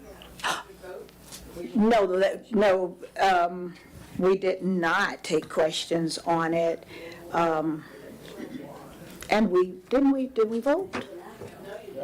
We didn't vote. I'm sorry, y'all. I'm so sorry. You know what? I don't know. We didn't do anything. Hold on. Do you want a motion? Because that's probably why we didn't take the questions, but do we want a motion? Apparently, it won't do us any good to make a motion because we're hurting ourselves. And I think that's why I moved on. And I do agree with Mr. Lewandowski that we need to get up off our butts and take care of this and do it almost immediately. But, I'm sorry. Sorry, finish. But, to make a motion to do it, we're just putting ourselves in a very precarious situation. Okay, and that's probably why I moved on, because it doesn't sound like we can do it right now. We need to do some footwork first, but go ahead, Commissioner Holt. Speaking to that footwork, Madam Mayor, based on what Mr. Hammond shared, that Allison McGrath is Yes. completing, and she will be an agenda item and present that information to us to then act on appropriate workshops, land development, public input, etc. Correct, Mr. Hammond? That's why I asked what year was this? I will have her at the August meeting. Okay, so at the August meeting, I mean, not putting her on a deadline, but we would anticipate that she would be presenting this, that it wouldn't be the catalyst for us to then have public workshops regarding what are we doing with our current industrial zoning areas, those quadrants in those areas, because you've got 1,000 acres on the other side of 45. You've got Mr. Arnold's investment in Old Maddox. Hate to even use that word, but, you know, and the way it operated. You've got a C&D recycling concrete application another half mile down the road. So those are three right there that I know. I mean, I always get excited about the C&Ds as we leave Alachua County because that's another advantageous reason to 4-lane Archer Road is because we're it as far as the last mile going to Fish and Cedar Key as far as C&D applications, which if that ain't industrial, light or otherwise, I don't know what is. So it sounds like there's a plan in respect to Mr. Lewandowski, what he's presented to us tonight, as far as trying to move forward with public input. Can I make a comment? Sure. Yeah. I'm sorry, Madam Mayor. Excuse me, Mr. I'm sorry. No. Okay. So I just want to remind you all that I first brought this up, I don't want to say I told you so, but I am, June 2020. Not all of you were here. And I mentioned that this was going to be an issue, and you guys at that time said, you're right. Then you went ahead and did it anyway. 4 years have passed, and we're in the same position, and it's not fair to the citizens, it's not fair to those who want to do development, you know, so we're all on the same page. And so if you want to kick the can down the road again, you've got some more projects that are coming up, you run into the same problem. At some point, you have to say, guys, we need to we need to do it the right way, instead of just kicking the can down the road. So that's my perspective on it. Thank you. Thank you. And I agree with him, because that's exactly what we've done. That's why we're in the shape we're in right now with a lot of things. We kicked it down the road. And I understand what Commissioner Hope said, I understand the grant possibility. But if it doesn't go through, we've wasted more time. So I'm willing to say, in August, we make a decision one way or the other. Put it back on the agenda, and we make a decision if Allison comes in here and says that there's a good chance we'll get it, fine. We'll give her the amount of time needed. If she doesn't, then we proceed with making the changes to our land use. Because we gotta do it. Is that a motion? I will make it a motion. Okay, let's make it a motion. I will make. Deanna, did you understand that? I will make a motion that we, in August, when Allison comes in here and gives us an update on this grant, depending on what she says, if she has good faith that we'll get the grant, we move forward with her. If not, we move forward on our own with looking at our comp plan land use ordinance. Do we have a second?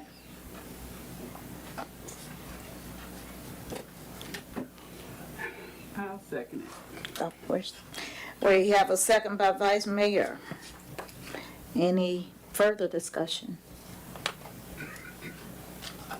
public discussion.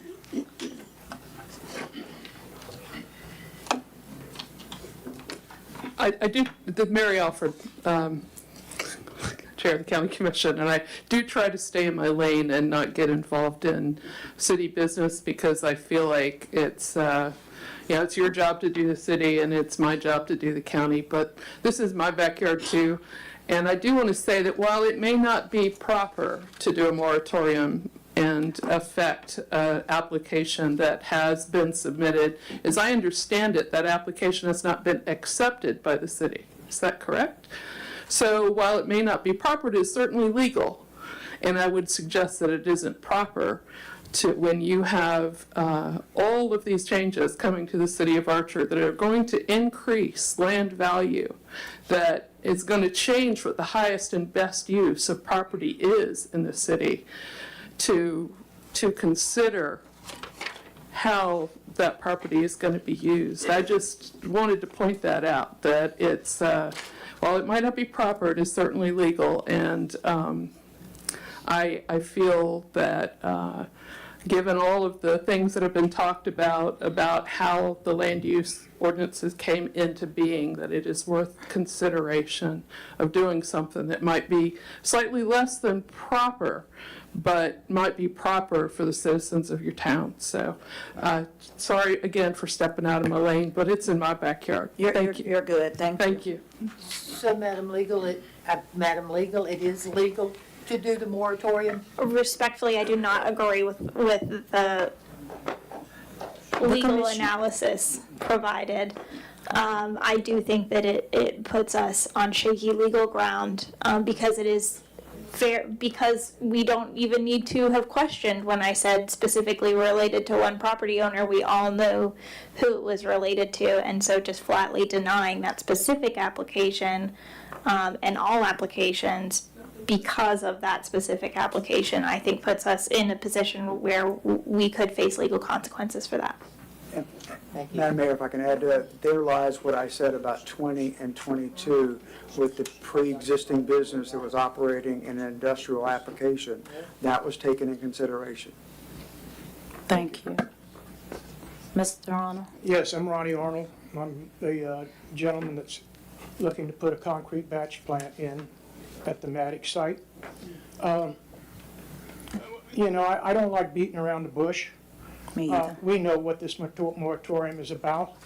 I would like to ask the city manager, how many applications do you have right now for industrial operations?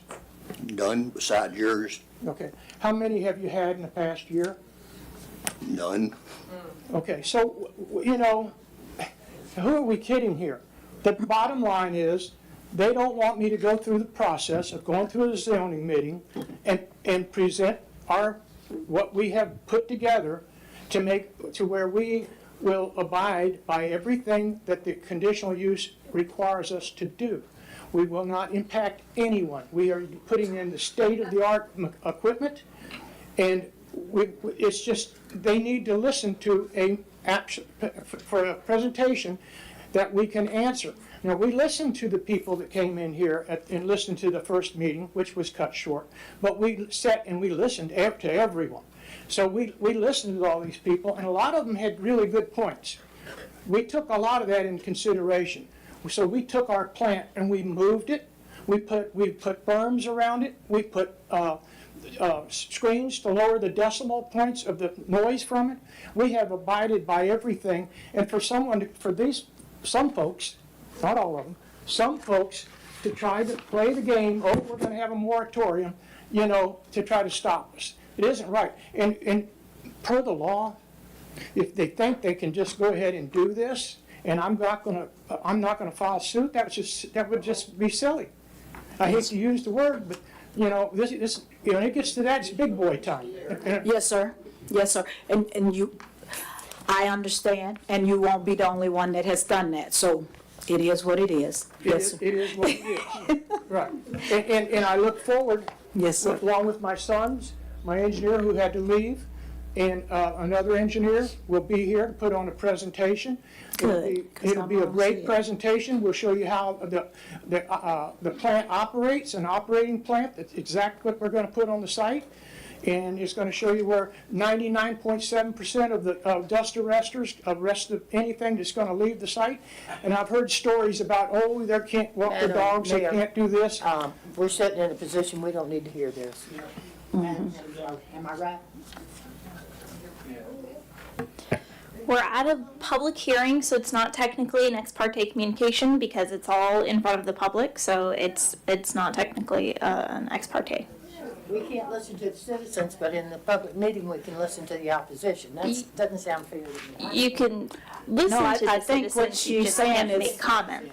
that is public, and so he's bringing up his part, his pros and his cons, and the citizens have a right to bring up their pros and cons also. Right. Well, I was also. So legal, is that what you're saying, or no? This is what I'm saying. The two things that make ex parte communications no good is one, that they are about what you are going to vote on, okay, and two, outside of a public meeting. Okay, and we're And because you're in a public meeting, then we're good. You're good. Okay, thank you. Thank you. Thank you. I hope to see you after the zoning meeting. Yes, sir. Hold on, Miss oh God, Miss Robinson. I know it, I'm sorry. Yeah, because we're still dealing with this motion, so I'm sorry. Hold on a minute. Yeah. Additional public comments. And Brady, I just want to make a quick comment. We have a good comprehensive plan. I know you've passed ordinances and all of it's not in compliance, but look at your comprehensive plan. Maddox Foundry was there a long, long time. And if we don't have but 12 living wage jobs created by this, it'll be 12 more than we have today. Archer needs jobs, and I'm just opposed to a moratorium on this right now. Sarah Brannon, and I agree with Sister that we do need jobs, but we need to be able to breathe too. Some of us have severe breathing problems, and I'm one of them. I'm supposed to be on oxygen 24/7, and if that thing come out that dust and all that dust out there, what we gonna do? And that's not the only thing I have a problem with. I have a problem with no cleanup. If I go to my kitchen to wash dishes, I'm looking at this here trailer. It's been down and should have been demolished, or not demolished, but taken away over 2 years ago, but it's still there. I'm scared for my grandchildren to play in the yard because the snakes crawling from over there. I'm scared of snakes too. And when I go out right to my car or right inside my house. But we should not have to live like this because we pay taxes too. We got court enforcement, and how I know that? Because I'm the one that fought to get a court enforcement.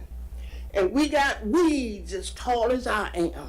And it's not fair to the citizens. It's like taxation and no representation. That's what it's like.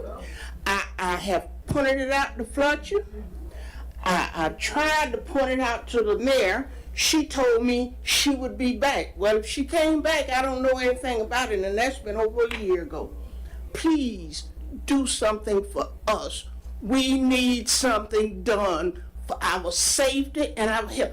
And another thing, this here trailer back there, them crackheads, all them dope addicts, that's where they congregate at. When it was cold, I was so scared I was going to be burned up in there because they build fires to keep warm. And wind blow, and you got all them leaves and things from the trees around there. Please do something for us. I pay my taxes. Y'all don't have no problem with me paying my bills.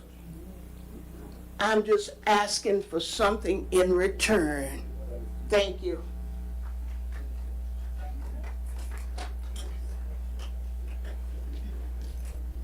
Hi, Tanya Dean.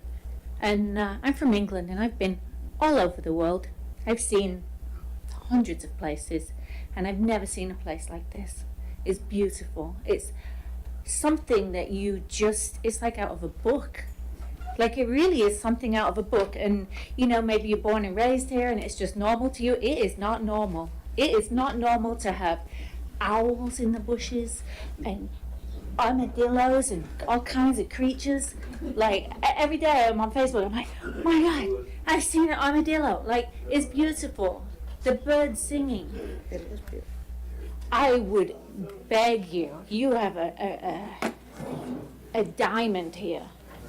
A diamond. And everybody can profit. And that's not always just money. That's peace of mind, a safe place to have your kids. Like, in this day, just turn on the news. You don't have it. You just don't have it. I just came up from Miami. You can't leave the house. Not in the day, not in the night. Like, and let's keep it like this old school, beautiful, nature, clean. It's an aquifer here. Water comes from here. Like, the prosperity that's going to come to this town as the new condo laws come into effect, that's going to drive everybody out of the condos at the end of this year and next summer. It's foolishness on the part of the owner to waste that land as well. Like, you could have a little shopping center with cafes and stuff. Like, it's going to happen. Don't shoot your shot, because just give it a year and you'll just see. It's just going to go through the roof if we don't ruin it first. Like, don't grab a penny and leave $1 on the floor, you know what I mean? Like, anyway, thank you. Thank you. I'm Lori Bernardo, and in fact, I just spoke about this with TV 20 just the other day. I was on the news that the health issues, and it's across the country. There's lawsuits from concrete plants, batch plants, where people have been injured, their lungs, their children. It's a problem, and it should be taken seriously. And there's not, those plants said the same thing. The air quality is going to be fine. No, it's not. It's the EPA said within like 6 miles is a danger zone of a concrete batch plant. In 20 miles can still even be affected. I live in less than a mile from this proposed thing. This is crazy. They're building a bike path to go by there. Okay, I go on the bike path every day. Archer Brain. I go every day. And here we're going to have this monstrosity to go past. Who's going to want to bike to Archer? Nobody. I'm not going to want to live here. I'm going to move. You guys built this? I'm gone. I'm selling my house. And good luck. Everyone's property value is going to go to heck. I mean, I think this is crazy, and it was not well thought out. And I'm rightly to be upset about it. Thank you.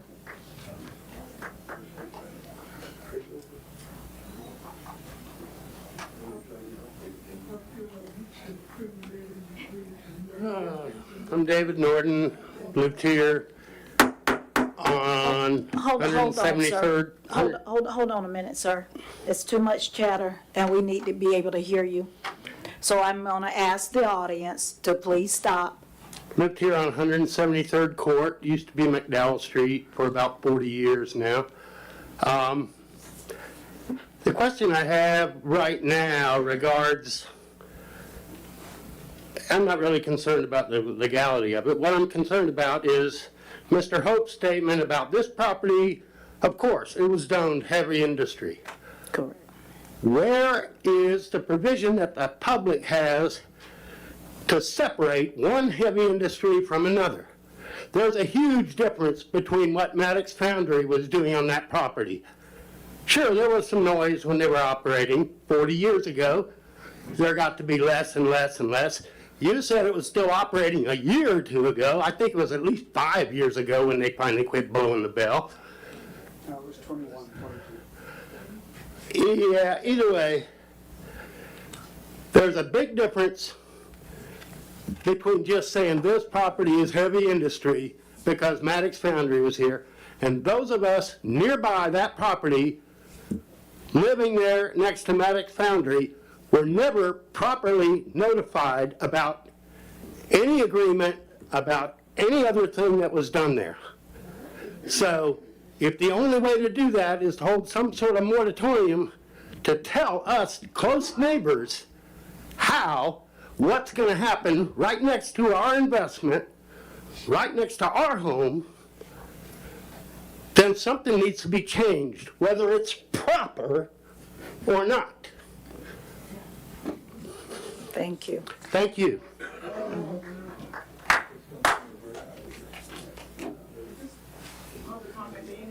No, ma'am. It's on the motion still, I'm sorry.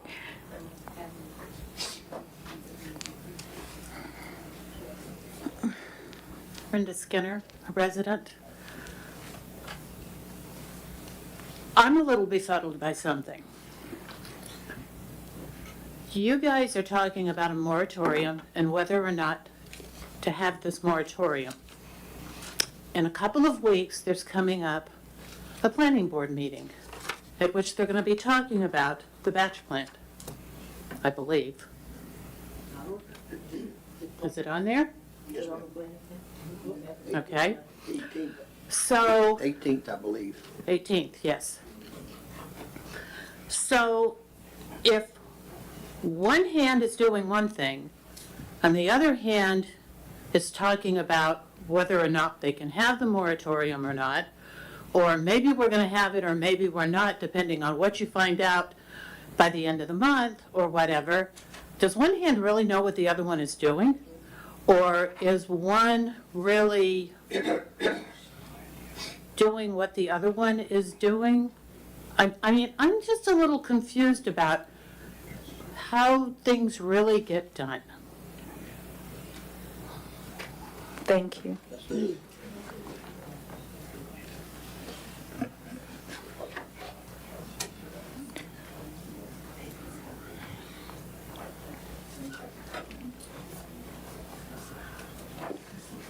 Bob Kosicki, citizen.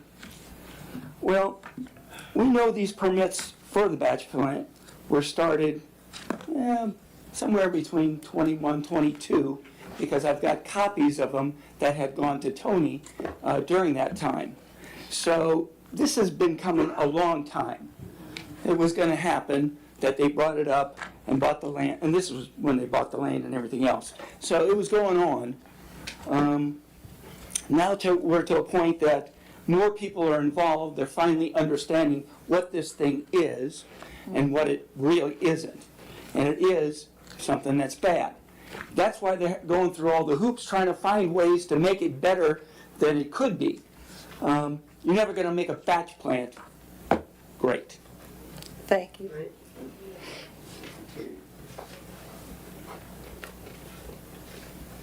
Is that it? Any other discussion on this motion?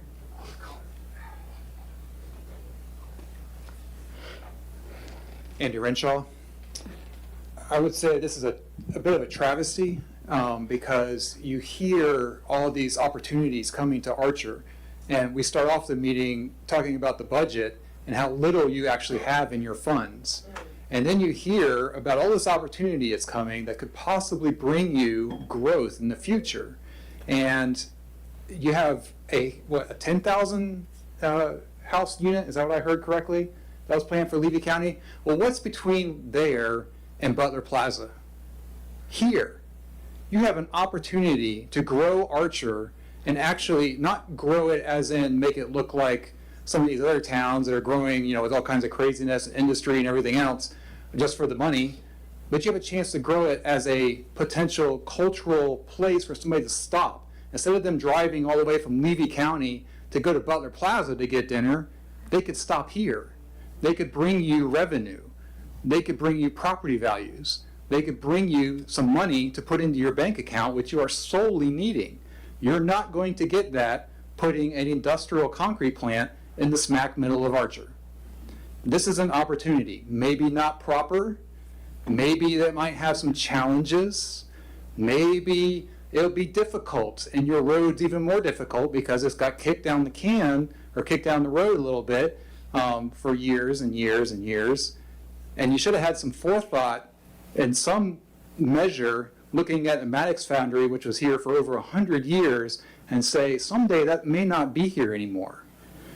Maybe we need to set something in place to kind of take care of when that's gone. We take that opportunity to change what's going to go in there instead. And instead, you're now in a position where it's going to be difficult. Because if you stick something like that in the middle of Archer, and you allow it to go through, which might be completely legal, and you might be in your right minds to say, hey, like Pontius Pilate, and say, oh, it's not mine to deal with. Everything's cool on our end, and we'll just leave it as is, okay? Well, what are you going to end up doing? You're going to end up crucifying the potential that you had to grow Archer into something that was actually truly a gem. You've got a cemetery that could be a potential tourist attraction. I mean, there are places, I don't know if you've gone, but you've gone to places like Atlanta, Chattanooga, places that had heavy industry, places that look like Maddox, and they've turned them into brewery houses. They've put mixed-use residential in there where they've got, places, it's a nightlife, not in the bad kind of clubs and dance clubs, but like places to go for dinner, where people want to hang out and watch the owls fly by because it's nice and quiet and they can have a glass of wine and a nice dinner.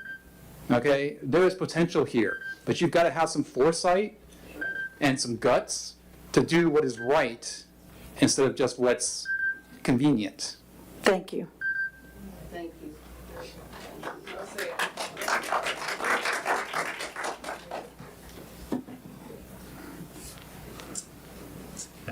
Good afternoon, Commissioners. Dijon Kane, I'm running for County Commission District 1. I got some phone calls about this this weekend when I was out, and I just first of all want to encourage you, said that you're doing a great job. There's so many difficult things when businesses come and go, and sometimes you have to create new policy for it to work for the best of us. I believe that what you're trying to do, come up with some kind of meeting or a workshop so that the people can be more informed. And I think that's where we are. I think that's what the problem is. They need to know exactly what's going in the plant. They need to know his research, and then the City of Archer will do their research.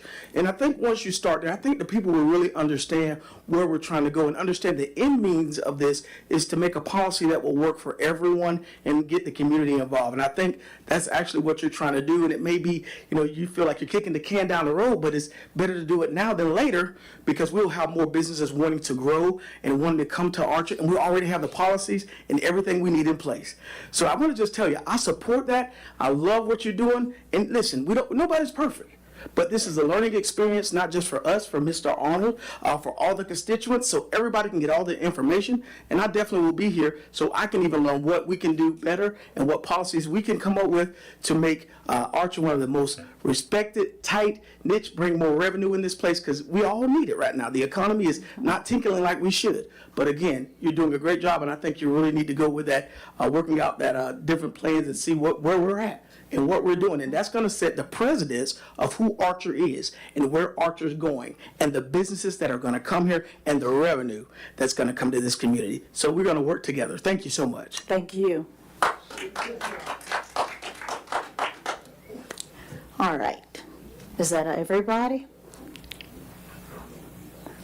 Okay. So we are going to go to a vote. And on the motion that Commissioner White made. Do you want to repeat your motion or sum up your motion? Okay, because I see how Vice Mayor's looking at me. No. You remember it? I don't verbatim, I think we were saying that we were going to do the memorandum. No, we're not doing the moratorium. The motion was to wait until, to allow Allison to come in August with the grant proposal, see where we stand with it. If we don't feel good about that, to move forward with a workshop with the citizens, and we start looking at our comp plan and land use ordinance. Okay. All right. Oh, you did second it? Oh, you did second it. I did, I wrote your name down. Okay. And I do remember way back, and I think it was before we had to go online for COVID, that we had talked about it, and so that's when everything stopped. I'm almost positive. And so I need to say that I don't think that it's like kicking a can down the road. I think it was so many other things that was coming up, and because we were online, it was a lot of stuff that we could not do and we were not getting. It was a lot of emergencies that were going on. I remember every week it was something new. I'm online with all mayors for the whole state, and and I had to relay the message to the city. This is what everybody needs to do. So my focus was on health and keeping everybody safe. Miss Sarah, I'll give you a minute in a moment. I'll give you a moment in a minute. Okay. Just let me finish. So there were several things, and we're finding now that after COVID and while we were gone and doing online, it's a lot of stuff that we missed that failed. And it's not that we wanted to just overlook everything, because that wasn't the purpose. We had to start back into our normal meetings and trying to get things and pulling things back together. And we're still pulling things back together. So I understand what Mr. Lewandowski is saying, and he probably did see further on that this was going to happen. I did not. I still don't see that we're just lollygagging. I think that we're trying to deal with our issues the best way that we can. And we are moving forward. So I do like the proposal that you had, Commissioner White, to look and see what Allison is saying, and then we move on from there. We make a decision from there. But we all need to understand, and just like Mr. Kane just said, it might have not been him. Somebody came to this podium and said that we're all imperfect beings. So we don't always do the right thing. We think that we're doing the right thing at the time, because we're people. So I know that every time I'm here and when I'm not here, if it's concerning the city and there's something that comes up that I feel is immediate, I'm going to put aside whatever else is going on at that time, and I'm going to deal with what is immediate, because that is my duty to the city. All right, so I just wanted to put that out there, because it's been a lot of things that we're going into and we're finding now that occurred because we were not able to be together for a good little bit of time. When we did come back together, it was still hard because we had internet issues, we had Zoom issues, and so we finally got that stuff worked out, and now we're able, to get some other things. We had to go to a new system. It's so many things, and I don't want to belabor the point, but I just want the citizens to know that it's a lot of things that transpired. The reason a lot of your concerns may have not been answered at the time. So not that they're being overlooked, it's just so many other things that have been coming up that have been emergencies that we had to do. So, I thought she was gone. Oh, that one is gone. I want us to go to a vote. I don't know whether to wait on Commissioner White or not.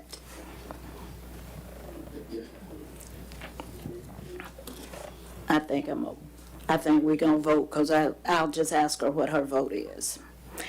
All right, all in favor of the motion that was on the floor signify by saying aye. Aye. All opposed likewise. Motion carries.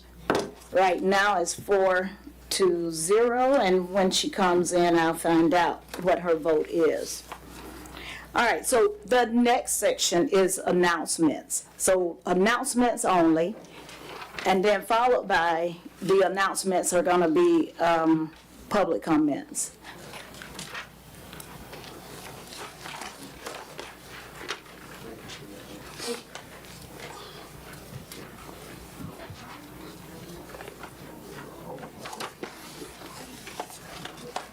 Commissioner White, what was your vote?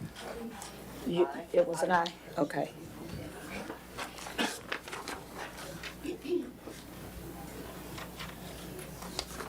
All right, I guess there are no announcements. I'm surprised. So there are, well, a person, one individual, Mr. Lewandowski, can you come to the microphone? And then a representative for the softball team, please. A representative for the softball team.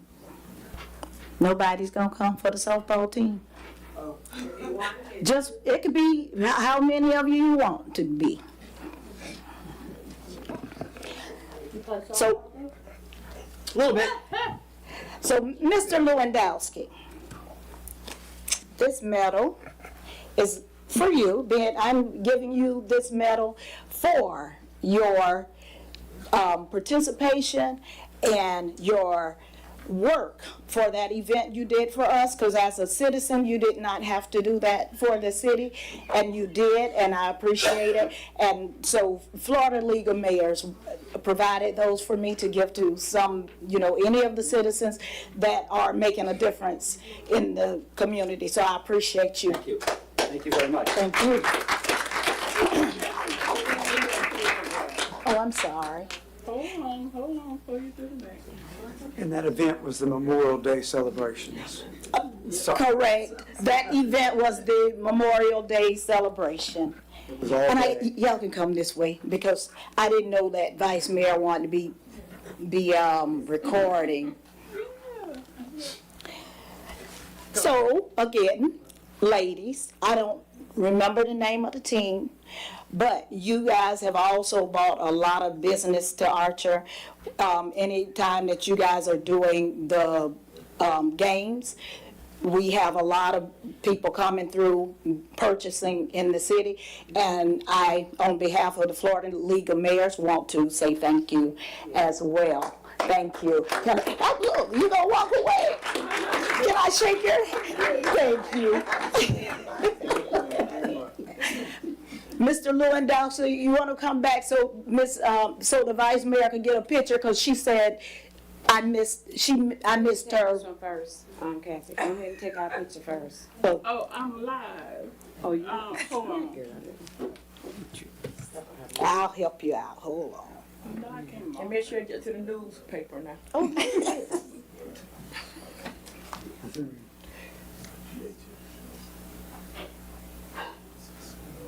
Okay, thank you, ladies. All right, Mr. Lewandowski, we're gonna pretend and do this. It's a good thing I didn't wear my leisure suit tonight. And you can come back and shake my hand. I will. On the behalf. On behalf of the Florida League of Mayors, we wanted to give you that medal for your work in the community. Thank you. Thank you, Mayor. All right, thanks.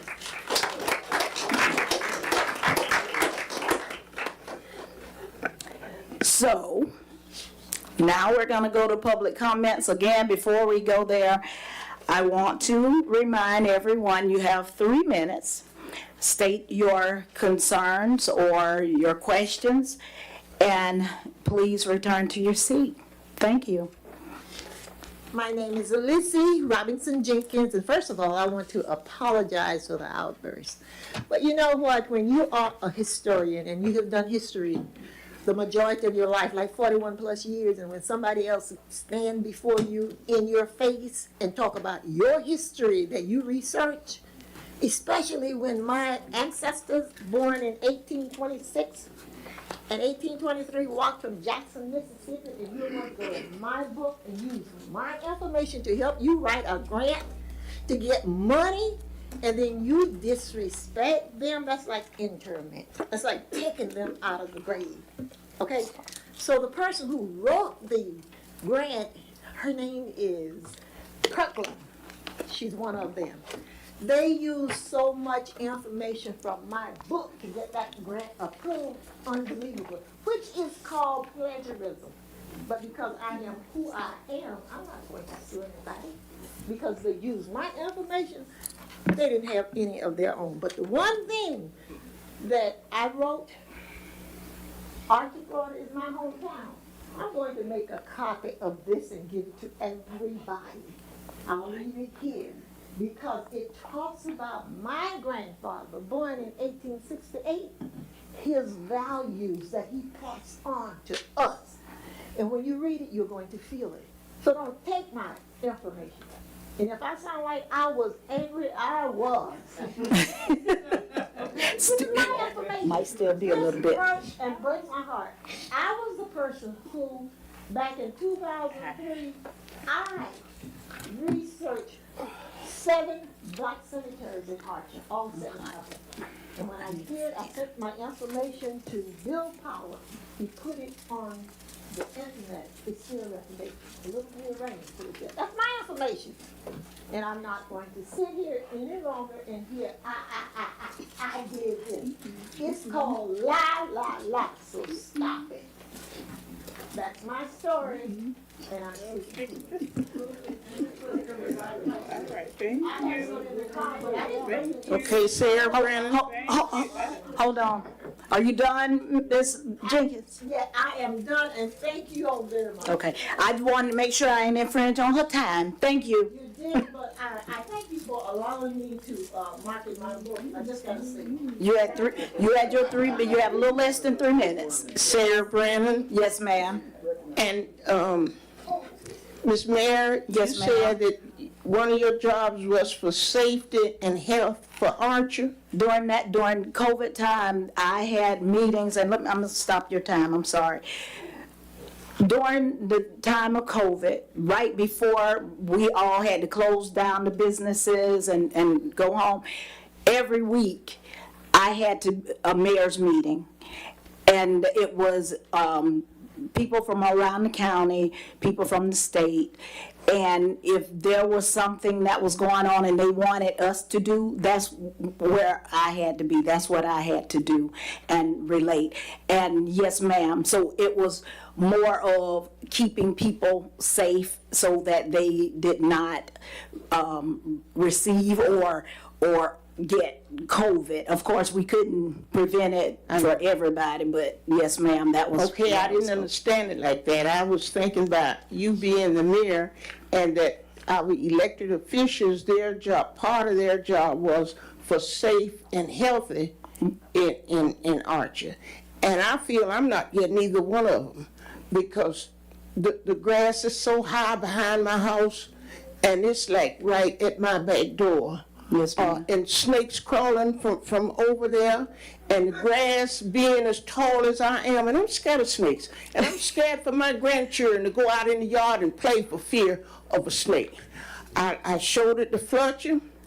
I seen you walking one day, and I asked you to come back. Yes, ma'am. Last year, and I talked to you. I thought you somebody. said that you would, but if you came back, I don't know anything about it. I came back. I seen Marilyn.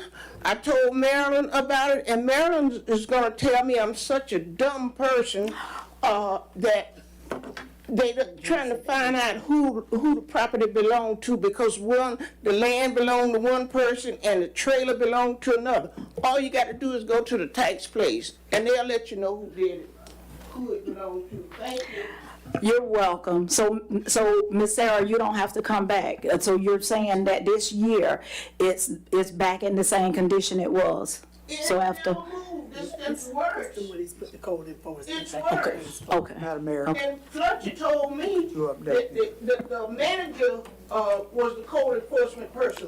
When I go to the manager act like I'm getting on his nerve. He don't want to hear it, and ain't nothing been done. Okay. Yes, something has been done. He went to the magistrate. The magistrate gave him some time. The commission gave him some time. He has exceeded his time, And I went by and looked at it again, and I turned that over to the attorneys because I can't do anything with it. It's not doing anything with it. Which, you remember, Willie Brown. okay, I was gonna say, you must remember, It's cause Willie you're, Brown. okay. Oh, I do And remember the that. trailer is in 5 times worse shape now than it was last year. The doors are gone, the windows are gone, the whole back side of that building is gone. Can I just say Don't something? tell me that I'm not doing And anything. Ms. I'm Brandon- doing everything I can with it. Yeah, we were, I don't think I said you was a dumb person. I was saying, I think I told you that at that time, they were trying to find out who were the mortgage holders because it wasn't paid for. And someone was helping Mr. Brown, trying to find out who's the mortgage holders. Correct. Because he couldn't, at that time, touch the city manager was on him about it, and we got the fines. They're on it right now, but they were trying to find out who was the mortgage, Mr. Boykins them didn't know, Mr. Brown didn't know, and so Corey Harris started helping him to find out. I know you say you had saw someone over there, but Miss Sarah, you had your 3 minutes. I'm gonna let her explain what's going on, but you can come back at the next comment period if you're not satisfied when she's done. the city manager, I just want it told like it really was. Right. You wish it was. the city manager There is. is no mortgage on that building. My last conversation with them, which was about a month ago, was they were waiting on Duke Power to take the power off of that. There is no power on that building, so he has no reason not to move that trailer out of that property, period. Thank you. And they were told that. So my response now is I gave it to the attorneys because I can't do anything with it. I saw the email. Madam Attorney, Oh, shoot. I Go ahead. apologize, Madam Attorney. We can do a emergency health because of the environment in the dilapidated building. Can't we have it torn down and put the cost to the owner? I can look into the specifics of your emergency code enforcement options, absolutely. You can, but you're never going to get it back. Well, we're not gonna get anything anyway. so, You're true. I mean, let's get them taken care of we can do right it. now. Okay. My name is Kay Wiggins. I'd just like to speak on what Ms. Sarah May said about the property. It does need to be taken care of, but at the same time, if the weeds and the grass and whatever it is growing up your back door, that's your responsibility. So you take care of your, the old saying, sweep around your own front door before you try to sweep around mine. I can't be concerned about what's going on in somebody else's backyard. If the weeds are growing up at my house in my backyard from somebody else's place, I have to maintain my property line. And What that's I all mean I'm saying about my about that. back door, I mean right at the edge of my backyard. Mine is not like that. I pay $95 just. All right, let's go another thing. And I'm totally 100% in agreement with Ms. Brandon, because I did look at it. And if it was in my back door, I would be feeling exactly like you feel. But at that time, when you and I had the conversation, we was in that process of trying to find, so we a little further down the road now. Yes, sir. So since about 2018, I've been asking about when we're going to get the water extended in the cemetery to the back lots. So I asked about 2018, Mr. Hope and I had a conversation in August 2020 specifically about this, and I bring it up periodically at these meetings. So I'm kind of hoping that before I pass away, I'll be able to get water out there to water my little plants. When they... Y'all funny. So is there any update on that? Passing away. It's, Mr. Thank you. Lewandowski, I will commit to you that it's part of our 2024-25 budget consideration. All right. And those meetings will begin hopefully before the end of the month. Okay, perfect. Thank you. Thank you. Madam Mayor. Yes. I'm sorry, don't start time on anybody. To take the Willie Brown situation forward, I am requesting that be old agenda item with the inference from the attorney as far as legality and immediately doing a life safety boarding of that structure and/or tearing it down at the next meeting with a decision to be made by this dais. This has gone on long enough. It'll have to be torn down because you can't board it up. I'm not holding you to that. I'm just saying, in my 17, 18 years as a volunteer code enforcement officer on the board, we had several properties that reached that situation, and I've always asked about what does the city do with the need for condemnation of condemning something. We don't have that, but I know when we were volunteer codes board, and I'm looking at Commissioner White because she sat on it with me, there were times that we just stopped the continuation of a fine thinking that was doing anything, and we had one trailer property that we actually had, and it was a cost to the city, but it got rid of the problem, which is the drug activity, which we're condoning that to allow this to continue. So if you would, please put that as an old agenda item and give us any legal update on exactly what we have to do so that the city can go in there and take care of that. Well, hopefully it'll be gone by then. It just needs to be an old agenda item for us to move on. Thank you. Do you remember who was at the podium? Who? Oh, I think, was that you, Ms. Green? Were you at the podium? Okay. Sorry. Historically speaking, you never make money on codes. It always costs the city, but that's not what I'm coming to say. Thank you for that, what do we have, 4th of July? Maybe it was just 7 minutes of fireworks, but it was 7 minutes of fun, and Calvin's barbecue was wonderful. Thank you. Thank you. It was hot, but I was hot. I did. Go, you, Gene Arnold. Madam Mayor. Yes, sir. I believe you hosted a town hall. Yes, I Not too did. long ago, and I wanted to commend you. It was, most of the commissioners, I think, were there. Yes, sir. And it highlighted so many different agencies and businesses and the school, the library. Yes. It was a wonderful event. Thank you. So I want you to come. You guys can come too. I was there. Okay, I mean, come and participate. You come sit on the panel. I'll come to the next one. All right, thank you.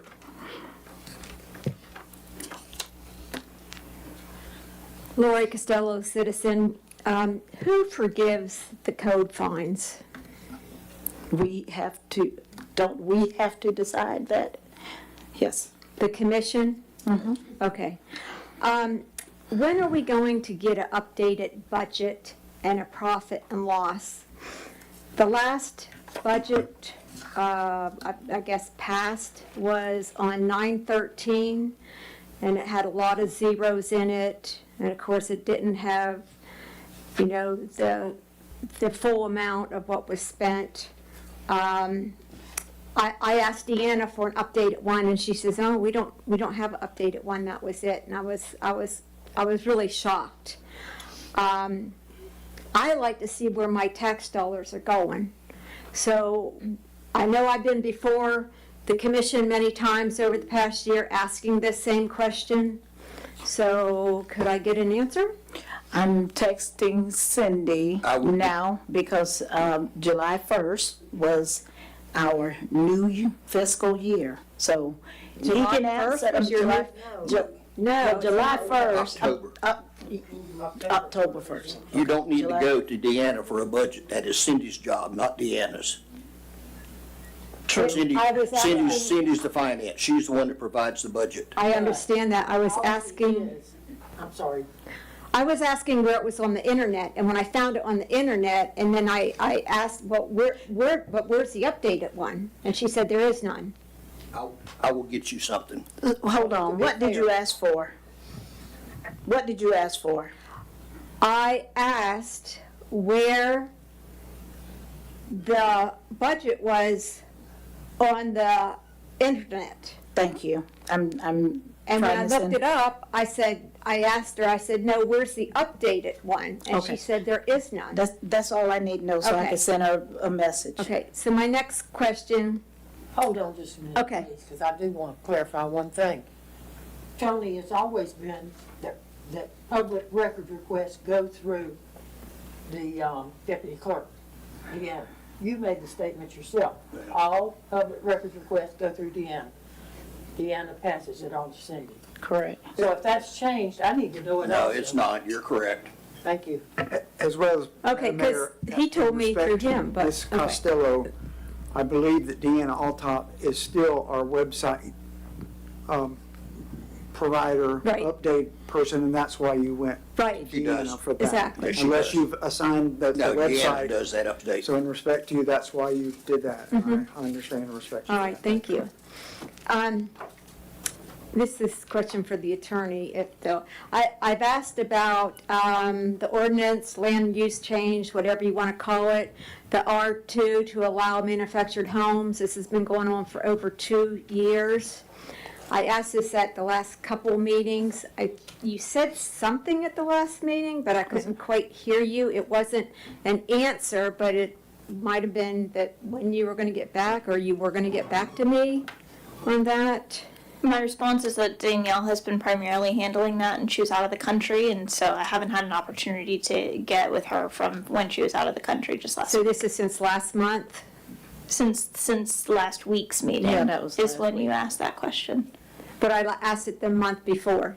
She wasn't here. I was not. That's what she's telling you. It was Danielle. Oh, okay. That would have So been do you think that I might have an answer next month, or maybe somebody can email me? Okay. Where you're at on that. Okay, thank you. Oh, you're perfect. Golly. Congratulations, boy. That's a record. That's a first. That's a first. Y'all stop. Any other comments, public comments? Hi, Tanya Dean again. This is a question for the attorney regarding to the computer system that we're locked into, that we're paying, I think, $60,000 up front and $20,000 a year for 5 years. You were very quick to shut down the idea that they weren't breaking the contract, right? We're like, can we get out of this contract? You're like, oh no. I just wanted to see if you had actually gone back and checked through as an employee of the city, just to see, because I've run a building down in Miami, and quite often it's very easy to find something that you can get out of. There's like technicalities, so I know you were very quick to say, yes, we're locked into it, but I just wondered, have you revisited that? Thank you. I don't think that was you either, was it? That was Danielle did deliver that opinion, but I would disagree with the characterization that we were very quick to issue that opinion. Danielle and I spent quite a bit of time coming to that opinion, and it is still our opinion. Yes, ma'am. Thank you. Yes, I'm sorry.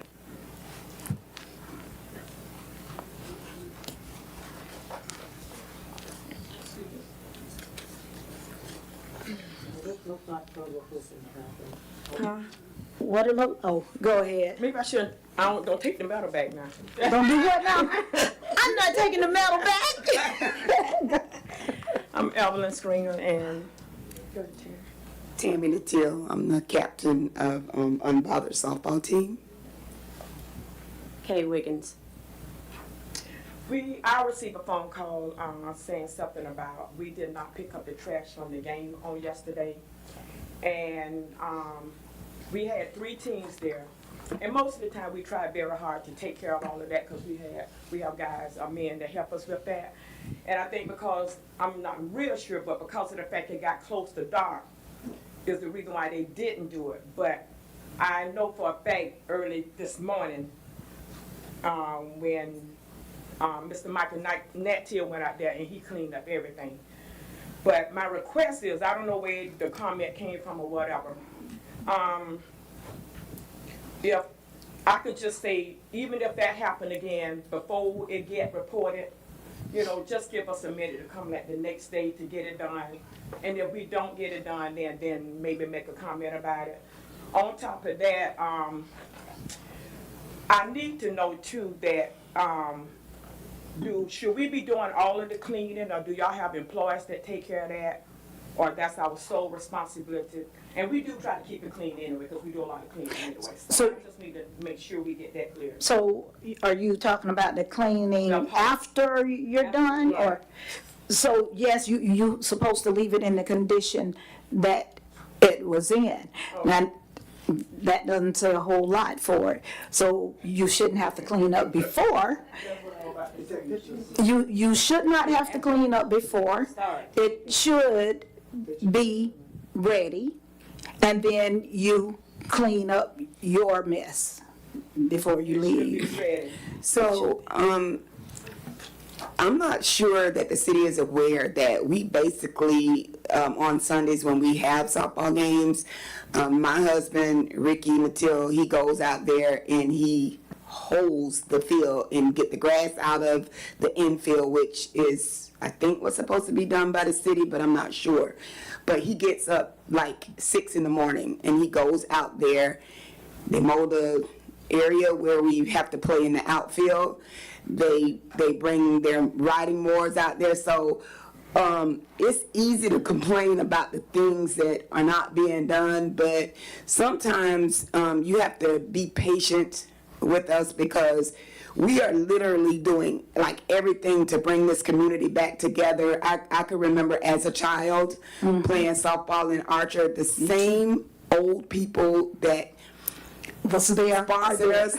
If you come on Sundays, they are there. They are there. In wheelchairs, company canes. The same people that cheered for me, I am 59 years old, the same people that cheered for me when I was 10 years old are still coming to the park to cheer us on. And they tell us every day how proud and happy they are that we brought it back. So we are just asking that you guys be patient with us because we are doing everything that we can to make it that field presentable. Every Sunday we're gonna get out, we're gonna mark the field, we're gonna move the bases, we're gonna line the outside so that the balls won't go everywhere. We can't control what the people that come and see us, we can't control what they do. We can only do our part because we take trash bags. My husband take trash bags out there and he puts them in like every probably 100 yards, so that, and you guys supply like garbage cans, but we get the additional bags and tell them, do not throw your junk, do not drink. Of course, you can't control it because we tell them, do not drink. There are kids out here. We want this to be a family-oriented environment. So we're going to do our part, I promise you. If you guys be patient with us, in the mornings, we'll go check Monday mornings and make sure that the field is adequate, even better than how we found it, because a lot of times we go there and it's not that great. Yeah. Like the grass, for instance, so should we be doing this, or can we pay Rick and them to do it from the city account? And I was gonna say, you guys should not have to maintain that park, and I've said that so many times. It is a public park, it is a city park. The city is supposed to be maintaining that park, period. And we are maintaining that park. Madam Mayor, if yesterday morning, Scott went up at, he went across at 8 o'clock. He made sure the bathrooms were clean, the bathrooms had toilet paper. He did the field on, right after it rained on, Thursday or Friday. And he said that field's gonna have to be done again. He went over, and my understanding is he drug the field, now whatever. I know that he's asked for the field to be sprayed a couple of times for the, Great. He also at that time saw Mike. And Mike told him he was going home to get his lawnmower to mow the outside. Scott went to the maintenance building, he got a lawnmower and mowed it, the outside of it. When he left, he thought it was good. But Mike called him again and said they were having to redo the field because of the rain, that y'all got a spurt of rain yesterday. No, that's Or not, the day before. to that's not true, because my name is Geronimo, and I coach the girls. Okay. So Rick called me, and we all met up to the field. Tommy went and got the chalk. We chalked the field, we cut the field, we dug up the grass, we did everything. So It has nothing to do with rain. It didn't start raining till like 3:30. And I'm So just we was saying there, so that about Mike Natfield called Scott and told him that they were gonna have to redo the field. And Scott told him where his, whatever Stuff it is. was, The what? the equipment. Yeah, it was. He told him where to go get it. I'm understanding what you're saying, but Okay. I was there. I actually went round and got water hoses from my uncle in them house. I got sprinklers. I the one chalked the field. I helped get the grass out the field, and it had nothing to do with, nobody came and drug anything on that field yesterday. So Not that's ye- not true. I didn't say yesterday. Well, You just said that. I said Thursday or when it rained, he dragged the field. And then he said it was probably gonna have to be done again. And I said, why would it have to be done again? Ricky called him and told him, not Ricky, I'm sorry. Mike called him and told him that it had rained and they needed to re-drag the field. And Scott told him where to find the drag at. And I think I've got my sequences in order, but I'm not sure. But I'm definitely not. this morning when they went, Public Works went first, they saw the trash everywhere. Scott went over, he saw the trash. He called or he sent a text? He sent a text to me. And I said, let me get a hold of Mike. And I called Tony and I said, Tony, you ask the mayor to talk with Tony because she has a good rapport with him. And I'll talk with Mike and see if we can work something out about the cleaning to, so that this can go on. I want you to be there. Honestly, I want you to be there. And I have worked with Scott to work with y'all. Well, this probably had to be the first time, because usually we get clean it. myself, Tommy, we all clean it up. We go around the whole And I- field. So maybe, you know what I mean, like I Scott said, came we're right not in. perfect, you know what I mean? So just Scott like, came right in and he Yeah, said, you're Mom, right. Mike was there early. I didn't know it, but Mike was there right after I was there and Mike cleaned it up. well, help us help you all then, we'll help And you that's all. what I That's all said. we I'm do. willing to work with you any way we can. And sometimes But- stop receiving phone calls about the small issues, because we want y'all to support us too. Like I said, I never seen Mr. Charles, I never seen Ms. White, I never seen nobody just walking around the park, you know, introducing themselves to the community, this and that. So sometimes, you know, just come out and look for yourself. Listen, if it's hot, you don't I see Miss understand. White. Well, it was hot. It was hot yesterday. I walked around. I walked around. I was gonna say. And I got to say, the field was clean. It was clean when I was out there. I ain't when seen I was nothing. there, well, I it was seen bad. somebody, I seen people walking around with the garbage bag. Because I personally, out of my own pocket, I pay people to go out there and clean the field. So I know, and once they clean it, I don't take their word for it. I go out and I look at it and make sure it's clean. And we might need to get you a couple more garbage cans up. Yeah, yeah. And again, I want to say thank you guys for all that you have done, because even when the city wasn't maintaining it, you guys were doing it and you were cleaning up. And I mean, and I do agree that there are gonna be some times that you don't get everything. So we should give you a call and say, hey, do you have, an hour or so to go finish cleaning up the field or whatever? Because normally you guys have cleaned it. Because So, we love this community and we want it. We don't want any trash, any beer bottles, any junk. We don't want people to drink around the kids. We want it to stay like it is. Like the young lady said before I came up, it is an absolutely beautiful place to stay. So we're going to do everything we can in our power to keep it that way. I do ask y'all one favor, and I know you said you're looking at it, but try and watch the people that are drinking out there. Okay, yeah, they're good at hiding it. There 'cause was a we full tell bottle of beer left on the stage this weekend, and, I mean, it was a full bottle. Wow. Yeah, so we do our best to, I done been to church conventions when they done found beer bottles at church conventions, and that's the God honest truth. I cleaned up after church conventions, and it was beer bottles there. So at the end of the day, we're gonna do our part, I promise you. Even if, we're gonna do our part. We're gonna make sure that it's clean. We're gonna do everything we're supposed to do as a community. I fully Thank support you and will continue to. You ask Mike, he's got a voicemail from me on his phone. Gotcha. Because his is the number I have. Okay. And when Tony was texted about it, I said, you need to get with the mayor and let her talk to Tommy. Well, I didn't have Tommy's number.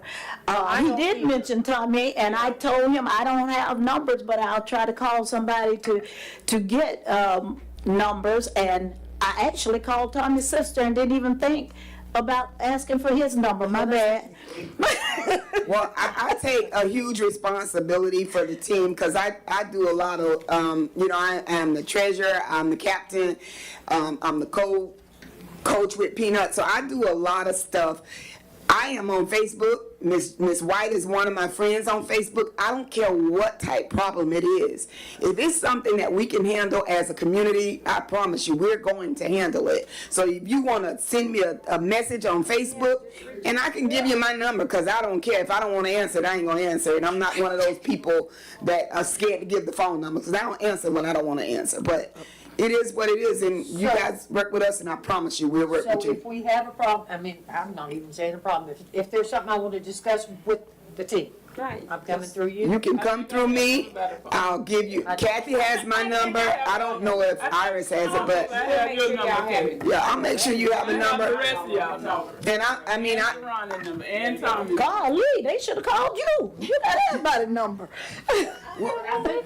I do think there's been a lot of misunderstanding, miscommunication, maybe not miscommunication, not enough communication. Yeah. And, I just think, like you said, if y'all work with us, we work with y'all. We can't control what grown people do because we have people from Williston, Stark, Orange Lake, Bronson. So everybody comes to just chill and watch softball on Sundays. Use a public park for what it's there for. Right. You can't really tell a grown person, oh, I'm gonna need you to put that beer in a cup, or we're gonna need you to pour that out. They gonna do what they do, and I ain't. Cause we do There's tell only them, so we much just I'm gonna can't take make from them. somebody mouthing back at me, so, sometimes you just gotta walk away and leave it like it is, but we will try, honestly, to make the park be clean. At least y'all give us the Monday to kinda go out there and make sure we got it straight. so there's a good start, we give them until Monday evening, yeah. Yeah. Cause one of them work, if not both. That's why I said we need to get with them and see what we Yeah, can just do. give us some time the next day to clean it up. That's all. So I'll come down and watch you dance some more. Commissioner Hope. Okay, the city does have all of your schedule for the ball games. They're all Sundays, aren't they? still? Usually Sundays, yeah. Most of the games are Sundays. But not every Sunday. Sometimes like Orange Lake will come to us, like they did And this we'll past go to Sunday, them. and then we go back to them the next Can Sunday. you update the city each week of that schedule, Yes, we whatever can, they we can have? call and let them know. The only thing is, we typically don't know when the games are until the beginning of the week. So if I can get a person that I can communicate with, I'll just tell them, we play next Sunday, or we play this Sunday. And- Okay. If you could do that, even give it to Tangi so that then it gets to Mr. Hammond to then assign the public works. Okay. To know there is a game on Saturday or Sunday. online. If not, Gotcha. it's a free weekend at that park. That's number one. Again, not trying to give y'all homework assignments, but please do that with the schedule. Okay. Because my commitment just up here is, again, not trying to use the budget preparation for 24, 25 as the go-to for everything.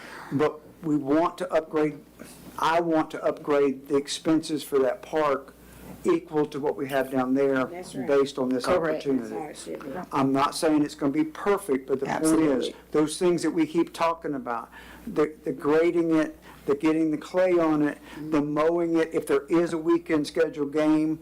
And again, I know the conflict this Saturday for Sunday was, we had 4,000 plus people at the Red, White, and Boom. So I'm not giving the Public Works guy a free ticket, but I'm just saying, I know all of them were down there all day. Right. So it was limited in what they could do Saturday for your Sunday game, but again, that schedule is critical, I think. And then two, my commitment is I want to get the feedback through Commissioner White working with Recreation and Scott working in Recreation to know what is it gonna take to get that park ready for playing softball for you Got guys, it. okay? Okay, well, And- before I and- leave here tonight, I'll make sure that Miss White has my personal phone number. And it may be week to And week, she that's can fine, text me. that allows Public Works to know Gotcha. to schedule that through Mr. Hammond for the next week or whatever. And then the last thing, and again, Mr. Humor here, but it used to be when something was going on at Maddox Park, My dogs will go crazy.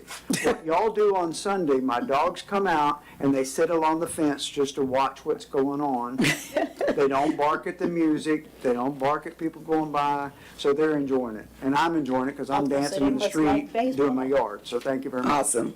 All right. There's one more thing while y'all are up there. Evelyn called me yesterday morning.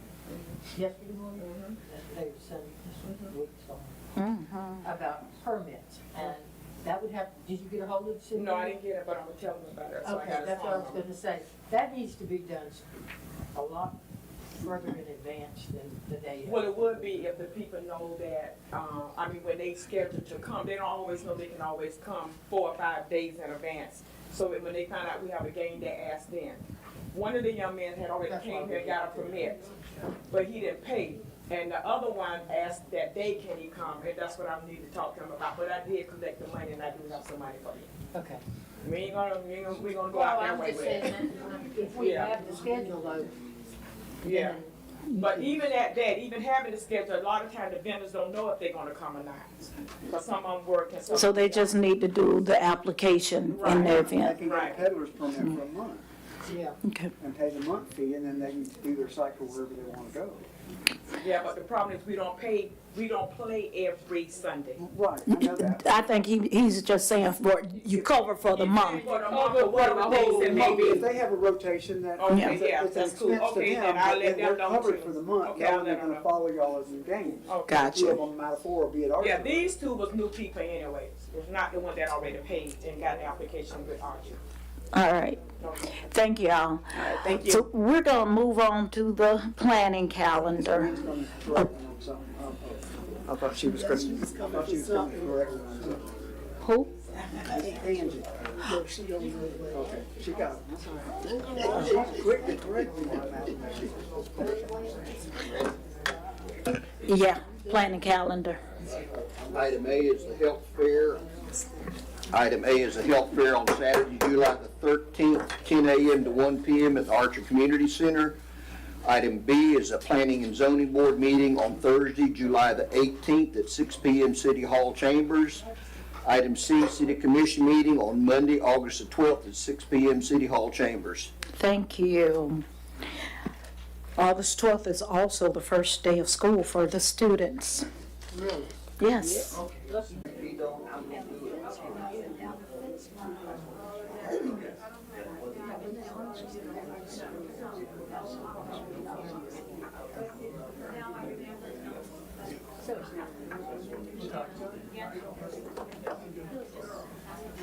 Yes, totally.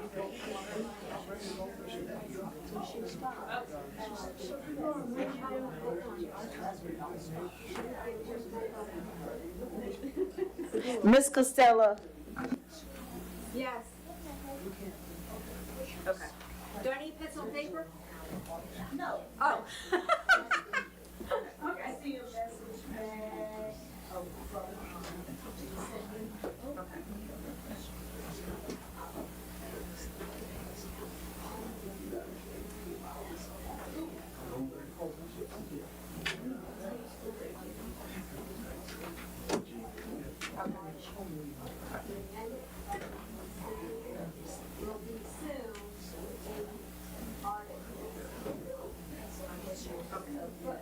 I appreciate it. Okay, I appreciate that. Thank you.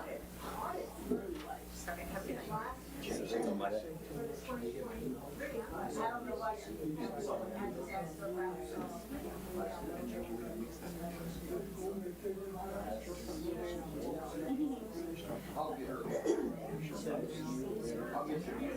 Okay, yeah, I'm talking about for this year.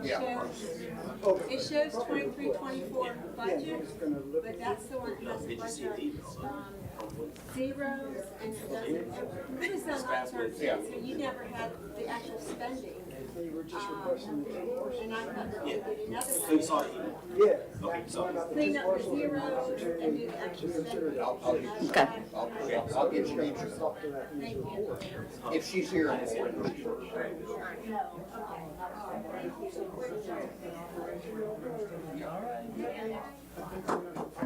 All right, so our 5 minutes are up. We are going to resume, and we have Item number 5 from the new business. It says Ronnie LLC, sale of city property request. That was the one she requested to be moved up. Yes, that's what she requested to be moved up. So, Tony, do you have that one? This is the one that we moved up from the new business. And I need to find it in mine.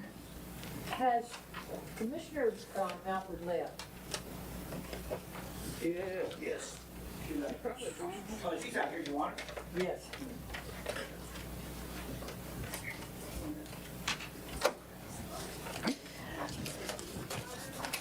I'm trying to get to the new business so I could pull it up. Just this, right Just here. that one. Well, let's stick around for just a few minutes. Okay. Now, I have a question for you. I don't know, it's still up here. Someone told on you. I can't find, oh, here's new business finally. It's the very last thing in your packet. That. Okay.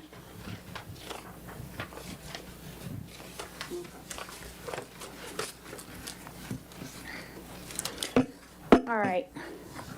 Tony.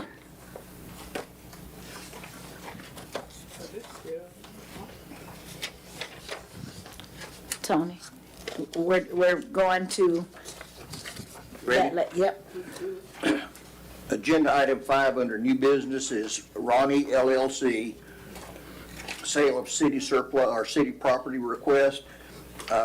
This is a request for Mr. Arnold to purchase the property that is adjacent to the Maddox Foundry that is part of the CSX Railroad that the attorneys have been working on for 3+ years. 7+, Well, 2016. it's part of the distribution. Mr. Arnold has requested to purchase this property. It was in the original distribution when Mr. Hope and his wife were original owners of that property. What Mr. Arnold is proposing is that he would pay for the survey and the appraisal of this property for fair market value. And I submitted this request to the attorneys, and I don't know whether she has anything additional she wants to add to it. No, I think that the only thing that I would add is that, you know, we go through the same procedure with any property that the city owns that is requesting to be sold to any private citizen. So we make sure that we have an appraisal. We have to sell it for fair market value unless there's good reason to do otherwise. And so that's been part of the process that we've gone through as well. Okay. Madam Mayor, Yes. I got a couple of questions on it. You're gonna need a motion before I ask them to discuss? Yep. That's Seems- not right. I want to discuss first. All right. I'll make a motion to consider this for discussion, please. Thank you. We have a second? I'll second it. All righty.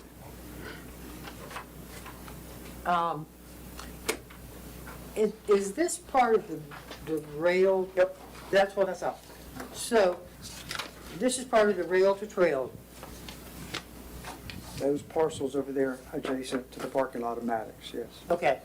That has always been planned as, and that's why I asked Mr. Alford back in here. There is a plan to take that to Cedar Key.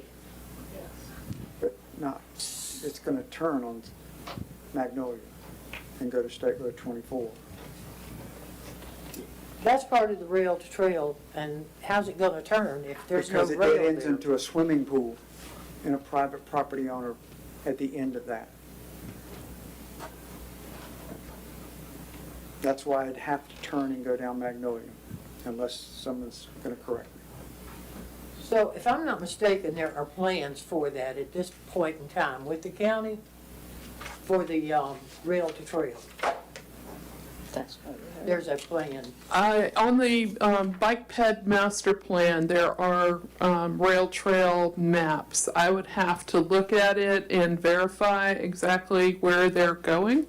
Okay. I don't have them in front of me right now. I do know it is in this general vicinity, and there was talk about linear parks and things like in the, around the trail to make it, conducive to having food trucks or whatever kinds of things around on the weekends to, get more people out here on the trails. So, is that, can I That's what provide? I needed, that's all I needed. Okay, that's all I know, so, thank you. My concern is, I'm not even gonna consider this until I know for a fact whether it's on that plan or not.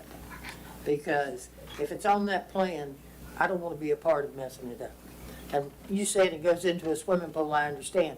But until I know whether this is part of that plan, I don't wanna make a decision on it. The other thing is, shouldn't this go out